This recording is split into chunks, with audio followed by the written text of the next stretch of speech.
Jupiter's Legacy story है world के first super hero generation की, जिन्हें 1930s में अपनी सुपर पावर्स मिली थी।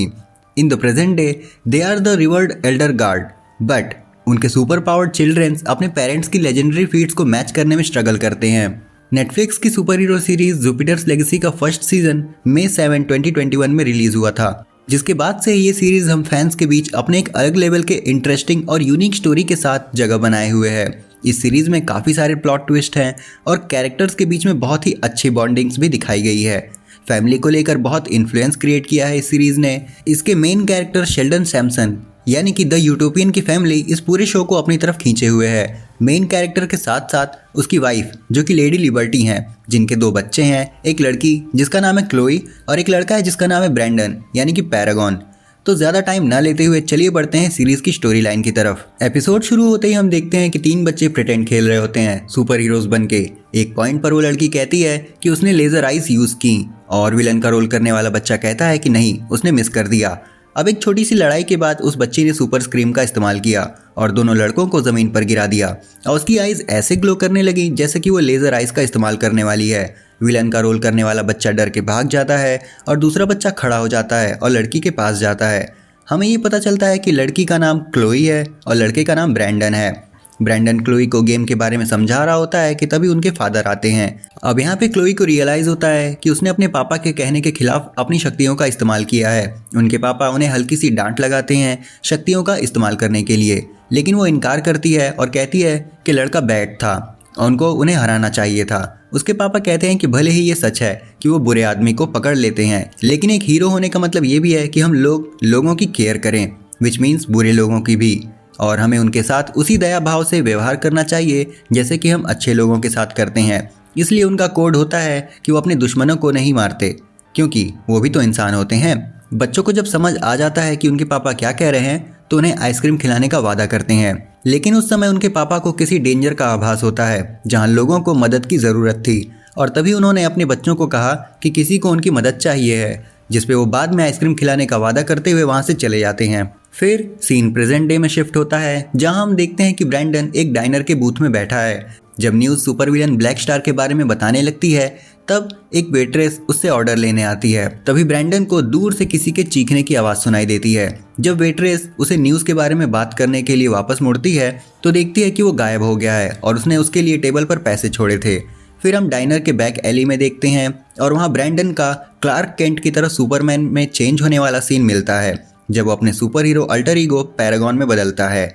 आगे हमें एक सीन दिखाया जाता है जिसमें स्मोक हटते ही हम देखते हैं भागते हुए सिविलियंस और जलती पुलिस कार्स को, और वहाँ कुछ चोर गोरिल्ला मास्क पहने हुए होते हैं जो कि एक साइड पर पड़ी हुई एक आर्मर्ड वैन में घुसने की कोशिश कर रहे होते हैं। और जब वो अपना काम कर रहे होते हैं तभी वहाँ एक लड़की आ जाती है येलो जैकेट में। उन चोरों ने उस लड़की को भागने को कहा, बट उसने ये नहीं किया क्योंकि वो लड़की भी इस वैन को लूटना चाहती थी। फिर उसके सर पर एक मैकेनिकल हेलमेट दिखाई देता है, साथ ही मैकेनिकल ग्लव्स भी, और वो एक तरह के बैटल मोड में आ जाती है। उसने अपने ग्लव्स को चोरों की तरफ पॉइंट किया और एक ब्लास्ट शूट करके उन्हें एक एक करके मार दिया। और जब वो वैन को लूटने वाली थी तभी पैरागॉन उसके पीछे आ जाता है और थोड़ी बहस और एक दूसरे को नीचा दिखाने के बाद वो दोनों एक दूसरे पर हमला करते हैं। दूसरी तरफ हम देखते हैं कि एक सिक्योरिटी गार्ड फोन में गेम खेल रहा होता है और तभी वो देखता है कि बिल्डिंग के पिलर पे पैरागॉन आके टकराता है। तभी वहाँ वो लड़की भी आ जाती है जिसपे वो सिक्योरिटी गार्ड उन्हें रोकने आता है, बट वो लड़की उसे डरा के भगा देती है। और जैसे उनकी फाइट कंटिन्यू होती है तभी हम देखते हैं कि वहाँ पैरागॉन के डैड यानी कि द यूटोपियन आ जाते हैं और उस लड़की को हरा देते हैं। यूटोपियन फिर पैरागॉन को डांटते हैं कि बिना बैकअप बुलाए लड़ने का सोचना भी नहीं चाहिए क्योंकि वो अभी इसके लिए तैयार नहीं है। और फिर यूटोपियन पैरागॉन को डांटने के बाद कह रहे होते हैं कि उसको अपनी इस लड़ाई के नुकसान का भुगतान करना पड़ेगा। और फिर हम टाइटल कार्ड और ओपनिंग क्रेडिट्स पर पहुंचते हैं। उसके बाद सीन शिफ्ट होता है सैमसन फैमिली पर। फिर हम देखते हैं कि यूटोपियन अपने बिस्तर पर बैठा है और उसकी बॉडी पर कई सारे छोटे छोटे घाव दिख रहे हैं क्योंकि उसने अपनी ड्रेस नहीं पहनी हुई है। बैकग्राउंड में न्यूज़ भी चल रही होती है। जब यूटोपियन खुद को साफ कर रहा होता है तब ब्लैक स्टार के बारे में एक न्यूज़ आती है जहां हमें पता चलता है कि यूटोपियन ने ब्लैक स्टार को हराया था और अब उसको उसके जुर्म के लिए सज़ा मिल रही है। और यहीं पे ये रिवील होता है कि यूटोपियन का असली नाम शेल्डॉन है। फिर शेल्डॉन यानी कि यूटोपियन अपने ड्रेसर पर एक तस्वीर की तरफ देखते हैं जिसमें उसकी पुरानी सुपर हीरो टीम की एक ब्लैक एंड व्हाइट फोटो होती है। बाद में हमें पता चलता है कि इस ग्रुप का नाम था द यूनियन। फिर नेक्स्ट डे में सीन शिफ्ट होता है और हम देखते हैं कि शेल्डन अपनी रसोई में खाना बना रहा होता है और अपनी वाइफ से मदद करने के लिए कहता है, जिसके बाद हम उसकी वाइफ को देखते हैं जो कि उसकी हेल्प कर रही होती है।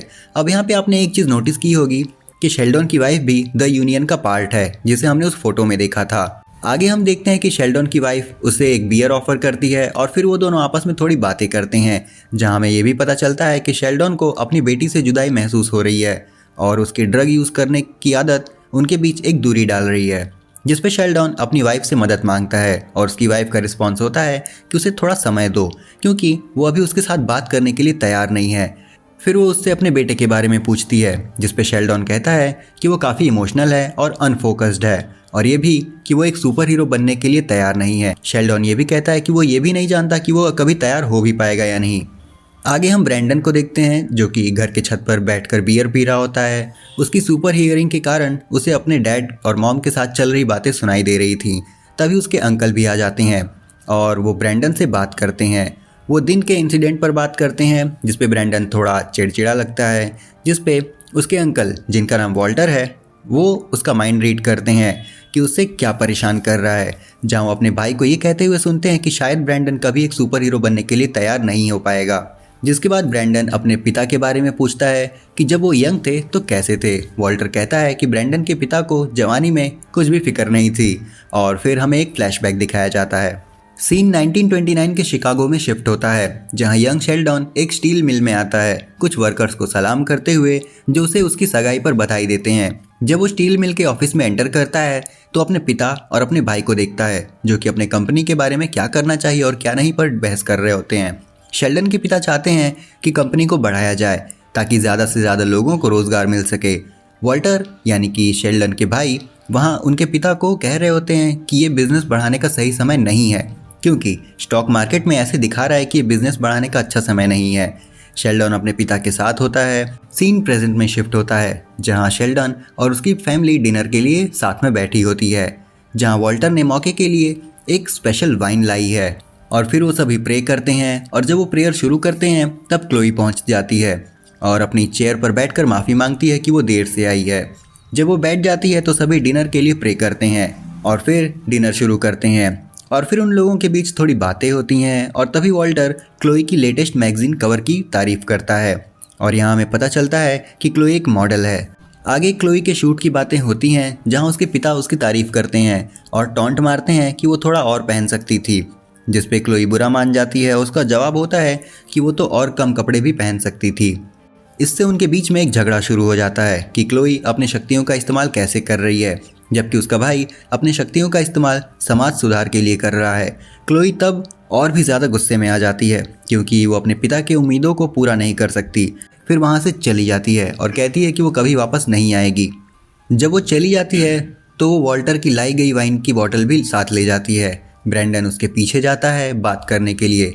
वो शांत होने से इनकार करती है और पूछती है कि अपने पिता की जगह लेना इतना ज़रूरी क्यों है, जबकि दोनों को पता है कि वो कभी भी अपने पिता की उम्मीदों का सामना नहीं कर पाएंगे।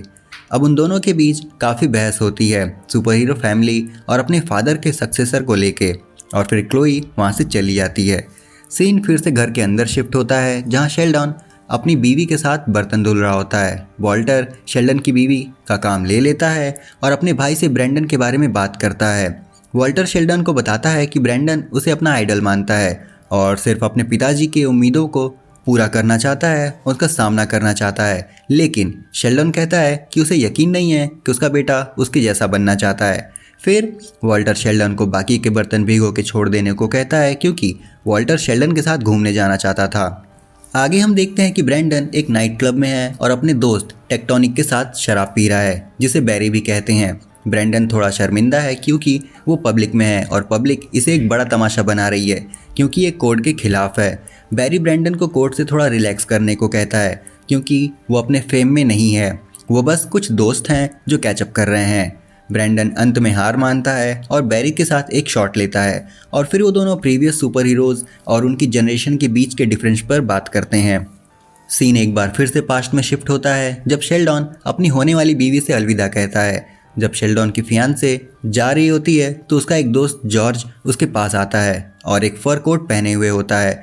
वो उसकी फियांसे के बारे में बात करते हैं और अचानक से उनके चारों तरफ अफरा तफरी मच जाती है।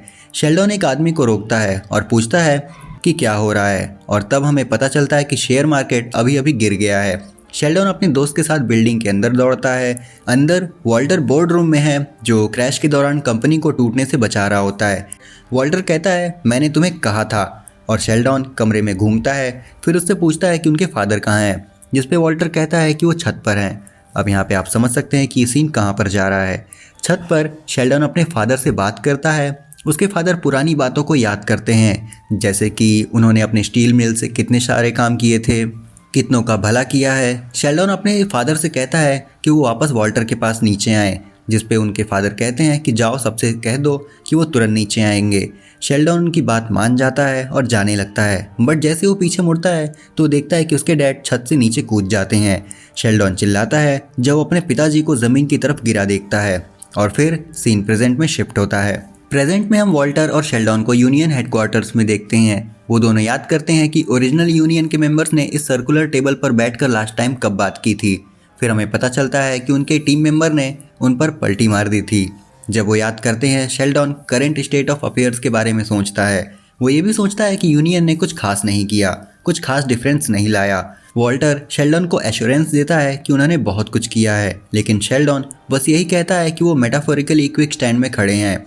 फिर वो करंट स्टेट ऑफ अफेयर्स के बारे में बात करते हैं। उसका कहना है कि उनकी इतनी सैक्रिफाइसेस के बाद भी देश इतना डूबा हुआ है। वॉल्टर कहता है कि ऐसा होना ज़रूरी नहीं है, और सुझाव देता है कि वो अपने हाथों में ज़्यादा रेन लें, और उसे लगता है कि उनको सेकेंड वर्ल्ड वॉर के दौरान कुछ करना चाहिए था। शेल्डन इस बात के अगेंस्ट जाता है। आगे फिर वो दोनों बात कर ही रहे होते हैं कि तभी उन्हें एक और व्यक्ति से इंटरप्ट होता है, जो यूनियन हॉल में आता है और कहता है कि ब्लैक स्टार सुपरमैक्स जेल से भाग गया है। सीन शिफ्ट होता है एक हिल एरिया पे, जहां दो सुपर हीरोज एक बैटलफील्ड में चल रहे फाइट के बीच बातें कर रहे होते हैं। वो पीछे खड़े थे जिससे कि बाकी सारे सुपर हीरोज ब्लैक स्टार को डाउन कर दें, और जब फाइट एंड होने वाली हो तो ये दोनों जंप करके ब्लैक स्टार को हराएं और सेलिब्रेशन में शामिल हो सकें। उनको लगता है कि वो दोनों अंडर इक्विप्ड हैं इस फाइट को लेके, क्योंकि एक सुपर हीरो के पास सिर्फ फ्लेमिंग हैंड्स होते हैं। अब यहाँ पे वो दोनों बात कर ही रहे होते हैं कि तभी फाइट उन तक पहुँच जाती है। फिर हम देखते हैं कि द यूनियन एक फुली पावर्ड ब्लैक स्टार से लड़ने की कोशिश कर रहे हैं। अब यहाँ पे बहुत ही इंटरेस्टिंग फाइट चलती है, जिसमें ब्लैक स्टार ने एक सुपर हीरो को जान से मार डाला था। एक पॉइंट पे ब्लैक स्टार यूटोपियन पर भारी पड़ रहा होता है, जिसमें हम देखते हैं कि ब्लैक स्टार खुद को चार्ज करता है ताकि वो खुद को एक्सप्लोड कर सके, जिससे कि वहाँ के सभी लोग मारे जाएं। अब यहाँ पैरागॉन डिसाइड नहीं कर पा रहा था कि वो क्या करे क्या नहीं, बट तभी वो अपने डैड को चुनता है और जाके ब्लैक स्टार के फेस पे पंच मार देता है, जिससे उसका सिर फट जाता है और उसकी डेथ हो जाती है। अब यहाँ पे यूटोपियन पैरागॉन पे आरोप लगाता है कि वो आसान रास्ता चुन रहा है। वो चाहता तो ब्लैक स्टार को स्पेस में लेके जा सकता था, या फिर उसको डिसमेंटल कर सकता था, और उसे यूनियन हॉल में फर्दर ऑर्डर्स का वेट करने को कहता है। फिर वो ब्लैक स्टार के बारे में सुपरमैक्स से कांटेक्ट करते हैं, जहां उन्हें कुछ एबनॉर्मल पता चलता है। सुपरमैक्स में हम देखते हैं कि ब्लैक स्टार की बॉडी को एक एग्जामिनेशन टेबल पर रखा गया है, जो कि एक ऑटोप्सी रूम लग रहा होता है। फिर हम देखते हैं कि एक जिंदा ब्लैक स्टार अपनी खुद की डेड बॉडी पर नज़र डालता है। ब्लैक स्टार पूछता है कि ये किसने किया, जिस पे पैरागॉन बताता है बड़े प्राउड के साथ कि ये उसने किया था। ब्लैक स्टार फिर कहता है कि ये क्लोन क्लियरली उससे कमज़ोर था, क्योंकि वो पैरागॉन को आसानी से हरा देता। और यहीं पे एपिसोड 1 ख़त्म हो जाता है। आई होप कि ये वीडियो आपको पसंद आई होगी, और अगर आई है तो इसे लाइक और शेयर कर देना, चैनल को सब्सक्राइब कर देना। हम जल्दी लौटेंगे इस सीरीज़ के नेक्स्ट एपिसोड के साथ। तब तक के लिए सायोनारा।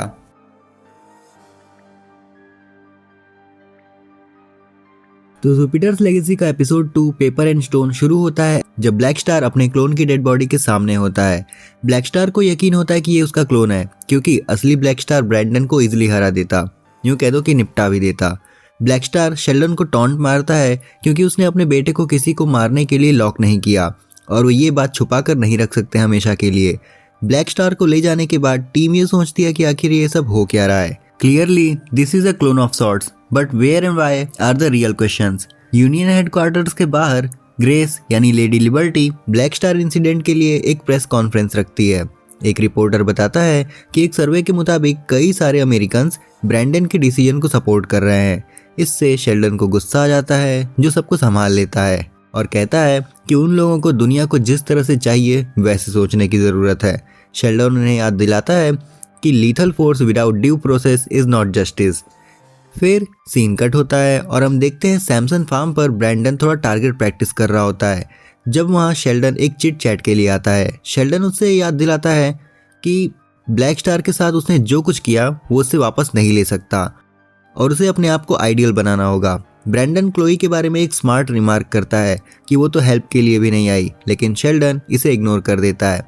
ब्रैंडन को गुस्सा आता है कि शेल्डन को लगता है कि वो अपने फादर की उम्मीदों को पूरा नहीं कर रहा है, बट क्लोई नशा कर सकती है और परिवार के बारे में बुरा बोल सकती है और किसी को भी घंटा फर्क नहीं पड़ता। शेल्डन फिर भी महसूस करता है कि ब्रैंडन को उससे बेहतर होना चाहिए और वो उसे खुद को क्लोई के लेवल तक गिरने नहीं देना चाहिए।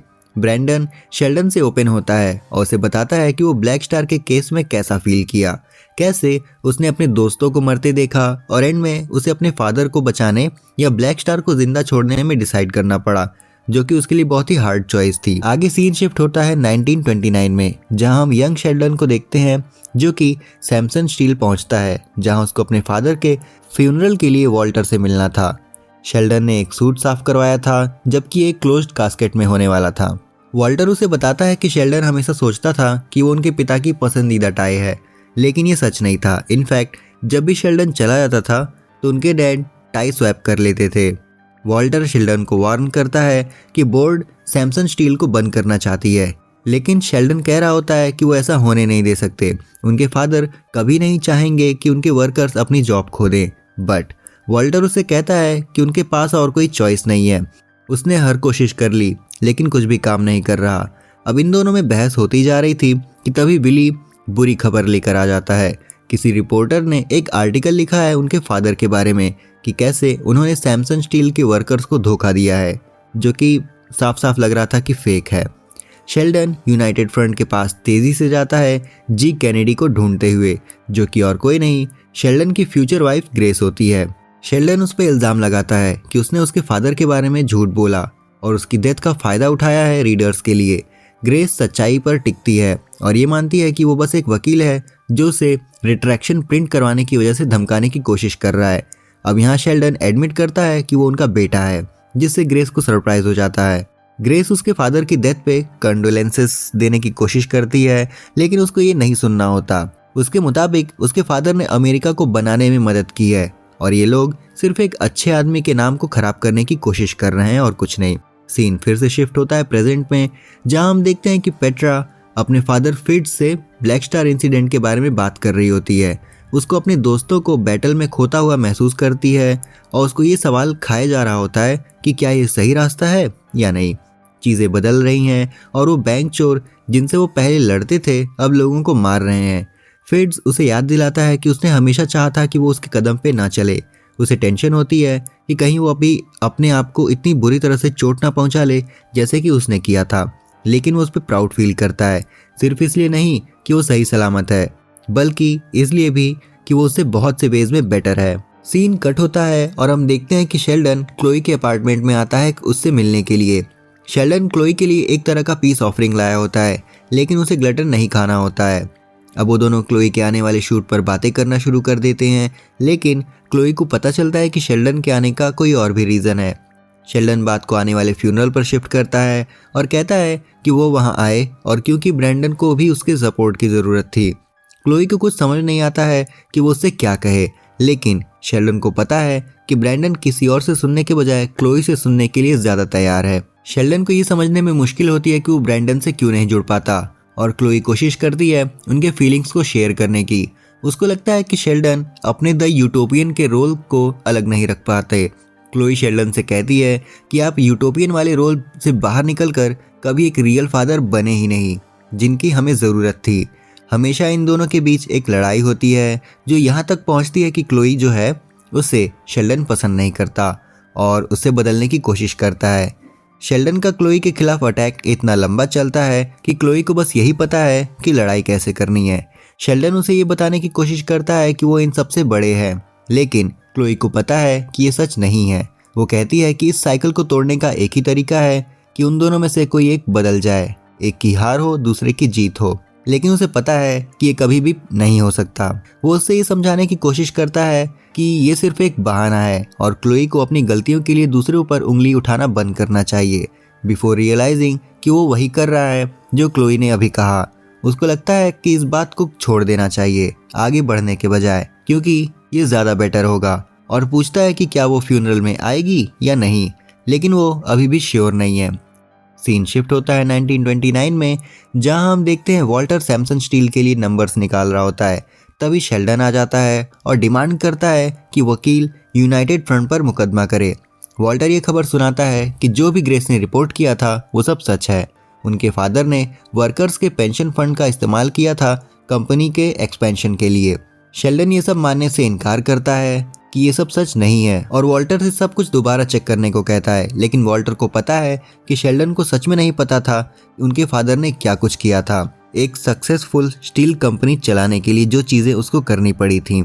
शेल्डन को गुस्सा आता है जब वॉल्टर ये नहीं समझता कि उसने वहाँ काम करना शुरू किया था जब उसकी उम्र 15 साल थी, लेकिन वॉल्टर उसे याद दिलाता है कि उसने प्रैक्टिकली रोज़ वहाँ रहना शुरू कर दिया था और शेल्डन कभी भी कंपनी और उनके फादर के बारे में इतना नहीं जान पाएगा जितना वॉल्टर जानता है। शेल्डन नीचे जाता है और वर्कर्स को शांत कराने की कोशिश करता है जो गुस्से में है कि मिल बंद हो रही है और उसके साथ साथ उनकी पेंशन भी। शेल्डन उनसे वादा करता है कि वो मिल दोबारा खोलने और अपने फादर की भूल को सुधारने के लिए जो कुछ भी हो सकता है वो सब कर रहे हैं, लेकिन कोई उस पर यकीन नहीं करना चाहता था। लेटर ऑन शेल्डन फ्यूनरल के लिए तैयार होते हुए जेन से बात कर रहा होता है। तब शेल्डन जेन के सामने टूट जाता है कि कैसे वो अपने फादर को बचाने के लिए कुछ भी नहीं कर सका। जेन उसे याद दिलाती है कि चाहे कुछ भी हो वो उन्हें बचा नहीं सकता था। सीन शिफ्ट होता है प्रेजेंट में, जहां हम देखते हैं कि ब्रैंडन सैमसन फार्म पर फ्यूनरल के लिए तैयार हो रहा होता है। ब्रैंडन ग्रेस को बताता है कि वो ये नहीं कर सकता, वो उन 3 सुपर हीरोज़ की फैमिली को फेस नहीं कर सकता जिनकी डेथ हो गई है। ग्रेस उसे बताती है कि उसे अपने दिल से बोलना होगा और ये भी कि डर सबके साथ आता है, लेकिन उस डर को पार भी करना होता है। फ्यूनरल में प्रीस्ट क्राउड के सामने बोल रहे होते हैं और जब कैमरा शेल्डन की तरफ जाता है तो हम उसे अपने फादर के फ्यूनरल के बारे में सोचते हुए देखते हैं। प्रेजेंट में हम देखते हैं शेल्डन आसमान की तरफ देखता है क्लोई के लिए, लेकिन ग्रेस उससे कहती है कि शायद वो नहीं आएगी। 1929 के फ्यूनरल में शेल्डन एक स्पीच देता है कि किसी चीज़ की कीमत तब पता चलती है जब आप उसे खो देते हैं। जब कोई मरता है तब आपको एक दूसरे को जोड़ने वाले झूठ साफ हो जाते हैं। जब वो आगे कंटिन्यू करता है तभी अचानक से उसे एक शौक आने लगते हैं। वॉल्टर, मैग और जॉर्ज उसकी मदद करने के लिए आगे बढ़ते हैं। सीन शिफ्ट होता है प्रेजेंट में, जहां ब्रैंडन आगे बढ़ता है फाइनल गुड बाय स्पीच देने के लिए और बताता है कि कैसे वो लोग सिर्फ सुपर हीरोज ही नहीं बल्कि फ्रेंड्स और फैमिली भी थे। ब्रैंडन माफ़ी मांगता है कि वो लोग उन्हें बचाने में ज़्यादा कुछ नहीं कर सके। उसका कहना है कि वो सभी ग्रेटनेस की सोच से कोसों दूर हैं, लेकिन जिन्हें हमने खो दिया है वो इस ग्रेटनेस को हासिल कर चुके हैं। उन्होंने अपना सब कुछ दिया और वो हीरो बनकर चले गए। उसके बाद फिट्ज और पेट्रा ब्रैंडन के पास आते हैं और कहते हैं कि ब्रैंडन ने ब्लैक स्टार इंसिडेंट के दौरान सही फैसला लिया। ब्रैंडन दूर चला जाता है बैरी की वाइफ कैरेन से मिलने के लिए, उसके साथ बात करने के लिए, जहां ब्रैंडन कैरेन से पूछता है कि दोनों बच्चियां कैसी हैं, जिस पे कैरेन बताती है कि उन्होंने अपने डैड को टीवी पे देख लिया, जहां उनके डैड की बॉडी को कवर भी नहीं किया गया था। जब वो बात कर रहे होते हैं तो एक पुलिस ऑफिसर आता है और कहता है कि उसने और उसके डिपार्टमेंट वालों ने उनकी फैमिली के लिए कुछ पैसे कलेक्ट किए हैं। जब कैरेन चली जाती है तो ऑफिसर ब्रैंडन को कहता है कि उनका भी यही ख्याल है कि जो कुछ उसने किया है वो सब कुछ सही था, और वो ये भी कहता है कि सभी सुपर विलन्स को सिर्फ जेल में नहीं डालना चाहिए बल्कि उन्हें जान से मार देना चाहिए। फ्यूनरल के बाद शेल्डन और ग्रेस घर पर जाते हैं और वो फ्यूनरल में क्या हुआ उसके बारे में बात कर रहे होते हैं। शेल्डन ने लोगों को ये सुनते हुए पाया कि ब्रैंडन ने ब्लैक स्टार इंसिडेंट में जो कुछ भी किया था वो सही था। जब ग्रेस उसका जवाब नहीं दे रही होती है तो वो उसके साथ बहस शुरू कर देता है। ग्रेस इस बात को पॉइंट आउट करती है कि दुनिया वैसी नहीं है जैसी शेल्डन चाहता है और वो इसमें कुछ भी नहीं कर सकता। शेल्डन कहता है कि there are no expectations they do not kill, लेकिन ग्रेस ये जानती है कि एक्सपेक्टेशंस हैं, क्योंकि अगर नहीं होती तो वो मर चुके होते। चीज़ें बदल रही हैं, अब चाहे ये उन्हें पसंद हो या नहीं। सीन पास्ट में शिफ्ट होता है जहां शेल्डन एक हॉस्पिटल बेड पर है, जहां जेन, वॉल्टर और जॉर्ज उसके आसपास होते हैं। वॉल्टर और जॉर्ज एक दूसरे से बहस कर रहे होते हैं, जिससे कि जेन का पेशेंस खत्म हो जाता है और उन्हें डांटती है। और तभी हम देखते हैं कि अचानक से शेल्डन को शौक आने लगते हैं, उसे विजन आने लगते हैं अपने फादर के, जहां वो देखता है अपनी पॉकेट वॉच, एक विंड मिल, एक boat and a group of people and mysterious island. उसने अपने फादर की आवाज़ सुनी जो उससे इस आइलैंड को ढूंढने और अमेरिका को बचाने के लिए कह रहे होते हैं। शेल्डन धीरे धीरे शांत हो जाता है और वॉल्टर और जेन के साथ अपने देखे गई चीज़ों को शेयर करता है, लेकिन उसे मुश्किल हो रही होती है। वो समझ नहीं पा रहा था कि उन्हें कैसे बताए। वो उन्हें बताता है कि उसे लगता है कि ये उनके फादर का एक मैसेज है। और जब कैमरा बाहर निकलता है तो हम देखते हैं कि वॉल्टर के पीछे एक आदमी है जिसके स्कल में काफ़ी डैमेज हुआ है, जो शेल्डन को घूर रहा होता है। और यहीं पे जुपिटर्स लेगेसी का दूसरा एपिसोड खत्म हो जाता है। आई होप कि ये वीडियो आपको पसंद आई होगी, और अगर आई हो तो इसे लाइक और शेयर कर देना, चैनल को सब्सक्राइब कर देना। हम जल्दी लौटेंगे एक सीरीज के नेक्स्ट एपिसोड के साथ, तब तक के लिए सायोनारा।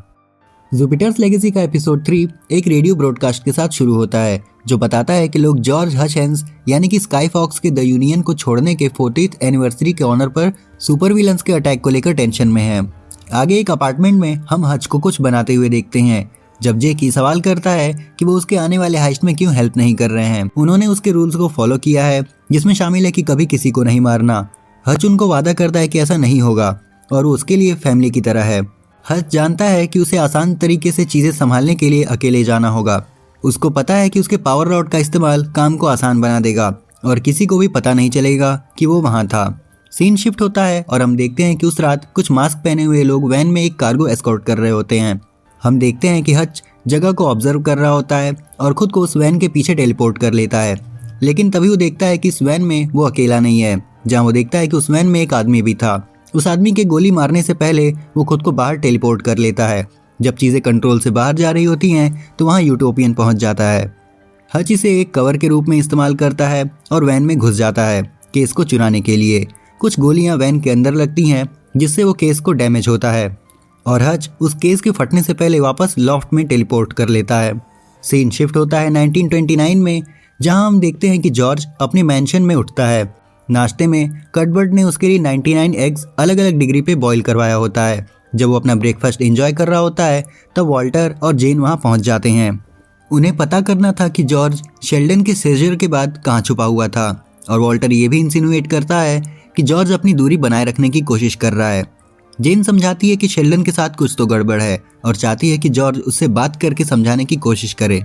जॉर्ज को पता है कि डॉक्टर्स ने कहा था कि सब ठीक है, लेकिन जेन ये मानती है कि ये फिजिकल नहीं बल्कि मेंटल केस है। वॉल्टर बताता है कि शेल्डन खाना नहीं खा रहा और ना ही सो रहा है। जॉर्ज एग्री करता है कि वो आज रात की पार्टी में जाने से पहले उससे मिलने जाएगा। सीन प्रेजेंट में शिफ्ट होता है जहां हम देखते हैं कि हच अपने फेल्ड मिशन के लिए टीम के साथ मामले को सुलझाने की कोशिश कर रहा होता है। उन्हें फिक्र हो रही होती है कि बिग मैन उन्हें नहीं छोड़ेगा और अब उन्हें भाग के कहीं छुप जाना चाहिए। हच ये सोचता है कि वो अपने बॉस को संभाल सकता है और कहता है उन्हें इस बारे में टेंशन नहीं लेनी चाहिए। आगे हम देखते हैं कि हच कुछ दूर जाकर किसी मिस्टीरियस मैन का कॉल रिसीव करता है। यहाँ ऐसा लगता है कि हच कोई महंगी सी चीज़ खरीदने की कोशिश कर रहा है। जब कॉल एंड होती है तो वहाँ और दो आदमी पहुँचते हैं। वो हच के बॉस के लिए काम करते हैं और वो यहाँ उसे एक मीटिंग में ले जाने के लिए आए होते हैं। हच इससे बचने की कोशिश करता है, लेकिन वो इससे एक और मौका देने के लिए तैयार नहीं होते हैं, जिसके बाद वो अपने पावर आउट का इस्तेमाल करके खुद को बिग मैन के पास टेलीपोर्ट कर लेता है। सीन फिर से 1929 में शिफ्ट होता है जब जॉर्ज शेल्डन के पास जाता है। हम देखते हैं कि जब जॉर्ज दरवाजे के पास पहुंचता है तो हम शेल्डन को अंदर किसी के साथ चिल्लाते और बहस करते हुए सुनते हैं। अंदर जाते ही जॉर्ज को ये समझ आ जाता है कि शेल्डन अकेला है और काफ़ी थका हुआ दिखाई देता है। जॉर्ज पूछता है कि वो किससे बात कर रहा था, लेकिन शेल्डन इस क्वेश्चन को इग्नोर कर देता है। शेल्डन के पीछे हम देखते हैं उसके फादर चेस्टर को, एंड यहाँ ये क्लियर है कि जॉर्ज उसे नहीं देख सकता। जॉर्ज शेल्डन को वार्न करता है कि वो लाउड तौर पर सोचने से बचे, क्योंकि इससे लोगों को रॉन्ग आइडियाज आ सकते हैं। जॉर्ज शेल्डन को कहता है कि वो यहाँ इसलिए आया है क्योंकि सब लोग उसको लेके बहुत टेंशन में हैं, लेकिन शेल्डन को उस पर फिक्र करने का समय नहीं होता और वो अपने डेस्क की ओर लौट जाता है। उसके पास सर्कल्स पे सर्कल्स की ड्राइंग होती है। जॉर्ज उसे इन सब के बारे में बात करने की कोशिश करता है और हम देखते हैं कि चेस्टर शेल्डन को टॉन्ट मारता है कि लोग बस उसे पागल होते हुए देखने और उन्हें इग्नोर करने के लिए यहाँ है। शेल्डन फिर से अपने फादर पर चिढ़ता है, लेकिन जॉर्ज उसे किसी तरह के फिट के रूप में देखता है। जॉर्ज शेल्डन को कंफर्ट करता है, जो एंड में ओपन होकर बोलता है कि उसे नहीं लगता कि ठीक है। जॉर्ज उससे कहता है कि फिक्र करने की कोई भी ज़रूरत नहीं है, ये सिर्फ ग्रीविंग है और उसे इस पर से गुजर जाना चाहिए। जॉर्ज शेल्डन को इससे बाहर निकलने में मदद करने की कोशिश करता है, लेकिन शेल्डन को ये बात समझने में मुश्किल होती है कि चेस्टर उसके सामने से कूद गया। आगे जॉर्ज शेल्डन से खुलकर बात करता है कि कैसे फीवर की वजह से उसके मदर की डेथ हो गई। खैर, जॉर्ज शेल्डन को सुलाने में कामयाब हो जाता है, लेकिन जब वो जा रहा होता है तो उसे वो ड्राइंग्स मिलती हैं जो शेल्डन ने तबाह कर दी थी। वो उसे उठाता है और लेकर चला जाता है। सीन प्रेजेंट में शिफ्ट होता है, जहां हच बिग मैन को कुछ एम्प्लॉय से डील करते हुए पाता है। बिग मैन हच से पूछता है कि उसका क्वांटम मॉड्यूलर कहाँ है, लेकिन हच के बहाने नहीं सुनना चाहता। बिग मैन हच को बैक हैंडेड कॉम्प्लीमेंट देता है कि वो बिना पावर्स के भी इतना मजबूत है, लेकिन उसे पता है कि अगर उसने अपने दोस्तों को मार दिया तो वो बहुत कमज़ोर हो जाएगा। बिग मैन उसे एक दूसरी जॉब देकर अपना फेलियर को दूर करने का मौका देता है। हच अपार्टमेंट में टेलीपोर्ट होता है, जहां वो गैबी और जेसिंडा के बीच के इंटीमेट मोमेंट को तोड़ देता है। हच उन्हें बिग मैन से मीटिंग और अपनी गलतियों की भरपाई करने को मिले लास्ट चांस के बारे में बताता है। उन्हें टेंशन है कि ये केस उन्हें मुश्किल में डाल देगा, क्योंकि वो 2 बड़े माफिया ग्रुप्स के खिलाफ जाने वाले हैं। हच उन्हें हेल्प के लिए मना तो लेता है, लेकिन सिर्फ तभी जब वो जैक को अपनी तरफ कर सके, ताकि वो उसकी वैन यूज़ कर सके। हच जैक को ढूंढता है, जो उस काम से कुछ लेना देना नहीं चाहता था। हच उसे ये कहकर चक्कर में डाल देता है कि लड़कियां सिर्फ तभी शामिल होंगी अगर वो टीम का हिस्सा बनेगा, जो इवेंचुअली जैक को जीत लेता है। हच उससे बताता है कि ये बस एक सिंपल ग्रैब एंड गो का काम है। सीन शिफ्ट होता है रात में, जहां हम देखते हैं कि जैक वैन में बैठ के चीख मार रहा होता है, जब गैबी और जेसिंडा उसे पैच करने की कोशिश कर रही होती हैं। उन्हें देख के ऐसा लग रहा होता है कि ये उतना भी आसान नहीं था जितना कि वो इमेजिन कर रहे थे। वो एक कार चेज में होते हैं, जिसमें कुलाको ब्रदर्स उनके पीछे भाग रहे होते हैं। हच वैन को एक रॉन्ग एली में टर्न कर देता है और खुद को एक दीवार के सामने देखता है। जैक उससे कहता है कि उसे छिपे हुए कुछ बटन्स दबाने हैं। फिर बूम, वैन सीधे दीवार के थ्रू फेज हो जाती है और दूसरी तरफ पहुंच जाती है। जब वो अपनी जीत की खुशी में मस्ती कर रहे होते हैं, हच रोड से अपनी नज़र हटा लेता है और जैसे उसका ध्यान रोड पे आता है तो वो एक लड़की को रोड क्रॉस करते हुए देखता है और उसे बचाने के चक्कर में जोर से टर्न लेता है, लेकिन उसकी वैन उस लड़की से सीधे टकरा जाती है। अब यहाँ हच को पता चलता है कि वो लड़की क्लोई सैमसन है। क्लोई देखने की कोशिश करती है कि वैन के अंदर सब सेफ है या नहीं। जब जैक वैन के पीछे से गिरता है तो शॉक हो जाता है। बिना कुछ सोचे समझे और बिना इस डर के कि वो यूटोपियन की बेटी है और उसके सामने आ गए हैं, वो सभी उस पर अटैक कर देते हैं। जेसिंडा भी जैक के साथ बाहर निकलती है और क्लोई के साथ लड़ाई शुरू कर देती है। जेसिंडा और गैबी के लिए सब कुछ अच्छा दिख रहा होता है, लेकिन गैबी फाइट में शामिल होते ही खुद को स्पेस की तरफ फेंकी हुई पाती है। जेसिंडा उसके पीछे जाने की कोशिश करती है और तब जैक उठकर भाग जाता है। हच जब होश में आता है और वैन के फ्रंट से बाहर निकलकर केस के पास जाता है तो क्लोई को ये रियलाइज होता है कि शायद उसे पता है कि वो कौन है, लेकिन इससे पहले कि वो उसे रोकती, हच खुद को इडाहो टेलीपोर्ट कर लेता है। क्लोई केस से गिरा हुआ जो भी था उठा लेती है जब वो सायरन्स की आवाज़ सुनती है। सीन शिफ्ट होता है 1929 में, जहां हम देखते हैं कि जॉर्ज एक बैंक्वेट में है, जहां वो शेल्डन की स्पोरेडिक ड्राइंग्स को जोड़ने की कोशिश कर रहा होता है। सब कुछ सही लग रहा होता है जब मार्गरेट पहुंचती है और वो मजाक करता है कि उसने उसकी बहन को मैच खेलने नहीं दिया। जब वो चली जाती है तो जॉर्ज अपना ध्यान फिर से शेल्डन की ड्राइंग्स पर लाता है और सब जोड़ने के बाद उसे लगता है कि उनका कोई तो मतलब बन रहा है। जॉर्ज के बैंक्वेट से जाने के पहले एक आदमी उसकी पिक क्लिक करता है। उसके बाद हम देखते हैं कि वो जल्दी से शेल्डन के घर भागता है और तब वो सुनता है कि उसके कमरे से वही सेम चीखने की आवाज़ आ रही है, लेकिन इस बार शेल्डन बस जेन से बात कर रहा होता है। शेल्डन को देख के लगता है कि उसने खुद को पहले के तौर पर पूरी तरह से बदल लिया है। शेल्डन जॉर्ज को उसके वर्ड्स ऑफ विजडम के लिए थैंक्स बोलता है और कहता है कि उसने उसके ट्रॉमा से निकलने में बहुत हेल्प की है। जॉर्ज वहाँ से जाने की कोशिश करता है, लेकिन जेन उसे रोक लेती है और चाय बनाने के लिए चली जाती है। शेल्डन जॉर्ज को फिर से थैंक्स बोलता है और कहता है कि जॉर्ज ने उसकी मदद की है, और फिर शेल्डन ये भी बताता है कि उसने खुद की ज़िंदगी को खतरे में डालने का सोचा था। उसने जॉर्ज से कहा कि वो वॉल्टर या जेन को उसके बारे में ना बताए, क्योंकि वो लोग उसे कहीं पे लॉक करके रख देंगे। शेल्डन को रियलाइज़ होता है कि जॉर्ज कुछ पकड़ रखा है, और तब शेल्डन को पता चलता है कि वो उसकी ही बनाई ड्राइंग्स हैं जो कि जॉर्ज ने ले ली थी। वो दिखाता है कि इन शेप्स में कुछ और है, जैसे कि एक पजल। जब शेल्डन अपनी ड्राइंग्स की तरफ देखता है तो उसे पिक्चर में एक विंड मिल दिखाई देती है।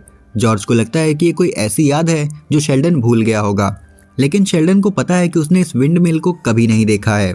जब शेल्डन कागज़ को आग में डालने जाता है तो अपने फादर को फिर से देखता है और हेलुसिनेट होने लगता है और वही फ्लैशेस देखता है जो उसे पहले दिखाई देती है, लेकिन इस बार शेल्डन को फार्म का एक क्लियर शॉट दिखाई देता है। जब जॉर्ज डॉक्टर को बुलाने की कोशिश करता है तब शेल्डन उठकर इधर उधर चलने लगता है और जब जॉर्ज उसकी तरफ देखता है तो शेल्डन वहाँ से गायब हो चुका था। सीन शिफ्ट होता है और हम देखते हैं कि वॉल्टर और जॉर्ज उसकी ड्राइंग्स और थ्योरीज को शेल्डन के साथ शेयर करने पर बहस करते हैं। वॉल्टर उससे कहता है कि वो हमेशा सच्चाई को फ्लावर्स एंड सनशाइन के पीछे छुपाने की कोशिश करता है और उसे पता है कि जॉर्ज ने अपने सारे पैसे खो दिए हैं। वॉल्टर उस पर इल्ज़ाम लगाता है कि वो खुद को हर चीज़ का सेंटर बनाने लगता है और सच्चाई ये है कि शेल्डन ने अपना दिमाग खो दिया है। जेन उन दोनों की बातों को सुन लेती है और जब वॉल्टर माफ़ी मांगने की कोशिश करता है तो एडमिट करती है कि उसे सच्चाई पहले से पता है। दोनों को उसे ढूंढने में कामयाबी नहीं मिलती और वॉल्टर अब पुलिस के पास जाने वाला है, जिससे सबको पता चल जाएगा कि शेल्डन पागल हो गया है। जॉर्ज जेन को बताने की कोशिश करता है कि उसका कोई इरादा नहीं था कि वो शेल्डन को नुकसान पहुंचाए, वो सबसे अच्छे दोस्त हैं, लेकिन जेन उसे ये पॉइंट आउट करती है कि वो अब यहाँ नहीं है और जॉर्ज को अकेला छोड़कर चली जाती है। सीन फिर से प्रेजेंट में शिफ्ट होता है जहाँ हच एक बार में अकेला बैठा होता है और अपने चोट को देख रहा होता है जब लाइनस और केविन आते हैं। वो यहाँ हच को बिग मैन के पास ले जाने आए होते हैं, लेकिन हच इन सब से डील करने के मूड में नहीं होता है। He explains that they got the case but lost it to Chloe Samson. वो इस बात को बहुत फनी वे में लेते हैं, लेकिन इससे ये फैक्ट चेंज नहीं होता कि वो अपने मिशन में फेल हो गए हैं। वो उससे कहते हैं कि उसे उस बैग को क्लोई के पास से वापस लाना होगा, लेकिन हच उन्हें बताता है कि वो केस अब जा चुका है और उन्हें उसको भूल जाना चाहिए।